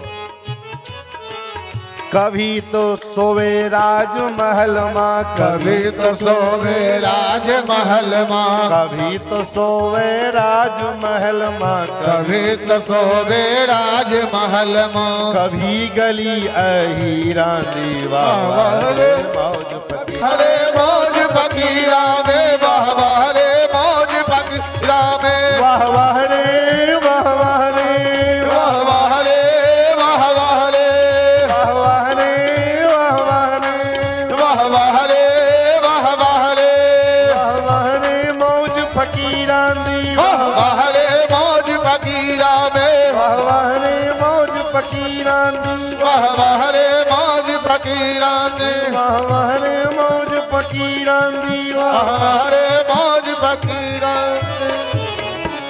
तो कहावत है राजा की फौज और फकीर की मौज, ये दोनों की तुलना कोई नहीं कर सकता है। राजा की फौज और फकीर की मौज। तो ऐसे फकीर हैं महाराज सुखदेव जी पक्कड़। उस सभा में दादाजी पराशर महर्षि थे, वो भी खड़े हो गए। उस सभा में वृद्ध प्रपितामह वशिष्ठ जी थे, वो भी खड़े हो गए, सब खड़े हो गए। और तो हो गए। परीक्षित जी ने पूजन किया और पूजन करने के बाद जो है प्रश्न किया, 7वें दिन मरने वाले व्यक्ति को क्या करना चाहिए, क्या कर्तव्य है। फिर तो राजा परीक्षित के इस प्रश्न को सुन करके, ये प्रश्न हम सब का है, हम सबको 7वें दिन मरना है, तो 7वें दिन मरने वाले व्यक्ति को क्या करना चाहिए, इसके विषय में परीक्षित जी समझाए हैं, बहुत सुंदर समझाए हैं कि पहले भगवान की कथा को सुनो, सुन करके भगवान का नाम स्मरण करो, फिर भक्ति करो। बहुत बात कही, फिर सृष्टि का विस्तार वर्णन किया। उसी क्रम में विदुर जी और मैत्रेय जी के संवाद का वर्णन करके सुनाया, और विदुर जी और मैत्रेय जी के संवाद के क्रम में सृष्टि का वर्णन ब्रह्मा जी के द्वारा कैसे हुआ ये सुनाया। और ब्रह्मा जी की सर्वप्रथम सृष्टि सनक सनातन सनत कुमार के द्वारा हुई, यहाँ तक चर्चा हम लोग मैत्रेय जी ने सुनाया। आगे की चर्चा हम लोग अब कल के सत्र में करेंगे। कल की चर्चा में भगवान बराह, भगवान कपिल, इन अवतारों की चर्चा हम लोग कल सत्र में करेंगे, और ध्रुव जी की चर्चा, भक्त ध्रुव की कथा, इन सब चीज़ों की चर्चा हम सभी लोग कल करेंगे।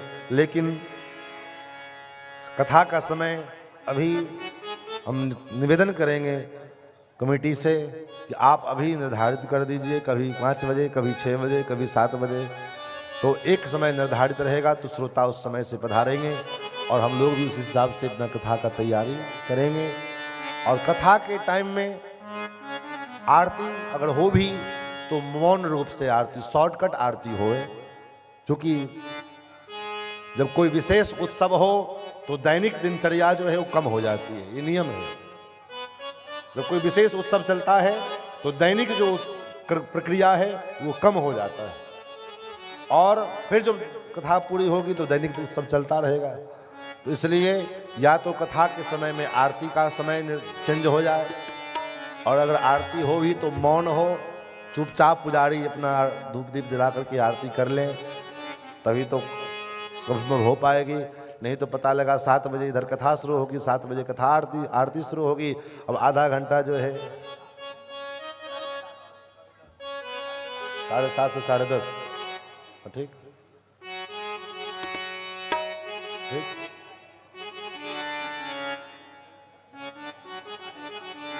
7:30 से 10:30 कथा का समय रहेगा कल से, तो आप लोग समय से पधारें। आइए दोबारा भगवान नाम संकीर्तन, फिर आरती, उसके बाद प्रस्थान। श्री सीतारामचंद्र भगवान की हरे राम राम राम सीता राम राम, हरे राम राम राम सीता राम राम राम, हरे राम राम राम सीता राम, हरे राम राम राम सीता राम राम। एक आरती ऊपर, बाकी सारी आरती नीचे। हरे राम राम राम सीता राम राम राम, हरे राम राम राम सीता राम राम राम, हरे राम राम राम सीता राम राम राम, हरे राम राम राम सीता राम राम राम। हरे राम राम राम सीता राम राम राम। हरे राम राम राम सीता राम राम राम। हरे राम राम राम सीता राम राम राम। हरे राम राम राम सीता राम राम राम। सीता राम राम राम। सीता राम राम राम। सीता राम राम राम। श्री सीताराम महाराज की जय। ओम चंद्रमा मनसो जात चक्षो सूर्यो जायत अग्निरजायत। आरती अति पावन पुराण की धर्म भक्ति विज्ञान कवन की। आरती अति पावन पुराण की धर्म भक्ति विज्ञान कवन की। महापुराण भागवत निर्मल सुखमुख विगलित निगम कल्पफल। महापुराण भागवत निर्मल सुखमुख विगलित निगम कल्पफल। परमानंद सुधारस में कल लीलारति रस रस निधान की। आरती अति पावन पुराण की धर्म भक्ति विज्ञान गान की। कलिमल मथन त्रिताप निवारिणी जन्म मृत्यु में भव में हारिणी। श्रीमद सतत सकल सुख हारिणी सुमहो सदि हरि चरित गान की। आरती अति पावन पुराण है। धर्म भक्ति विज्ञान गान की। आरती अति पावन पुराण धर्म भक्ति विज्ञान गान की। विषय विलास विमोह विनाशिनी विमल विराग विवेक विकासिनी। भगवत तत्व रहस्य प्रकाशिनी परम ज्योति परमात्म जानकी। आरती अति पावन पुराण के धर्म भक्ति विज्ञान गान के। आरती अति पावन पुराण धर्म भक्ति विज्ञान गान के। परमहंस मुनि मन उल्लासिनी रसिक हृदय रस रास विलासिनी। मुक्ति मोक्ति रति प्रेम सुदासिनी कथा कीर्तन प्रिय सुजान की। आरती अति पावन पुराण की। आरती अति पावन पुराण की धर्म भक्ति विज्ञान की। धर्म भक्ति विज्ञान गान की। धर्म भक्ति विज्ञान गान की। धर्म भक्ति विज्ञान गान। चम्पारार्तिकं समर्पयामि जलेन शीतलीकरणम् आरार्तिकग्रहणं देवाभिवन्दनं। हरिः ओं समर्पयामि। श्री पुराण पुरुषोत्तमाय नमः। श्री कृष्णचंद्राय नमः। बोल श्री कृष्णचंद्र भगवान की। व्यास जी महाराज की। सभी भक्तों से आग्रह, ये कथा YouTube चैनल पर लाइव जारी है। आप लोग YouTube चैनल पर चंदन जी महाराज अयोध्या सर्च करेंगे और कथा लाइव, अनेकों कथा, देवी भागवत कथा, श्रीमद् भागवत कथा, राम कथा लाइव के माध्यम से आप लोग देखेंगे। इसलिए चैनल को सब्सक्राइब करें, लाइक करें, शेयर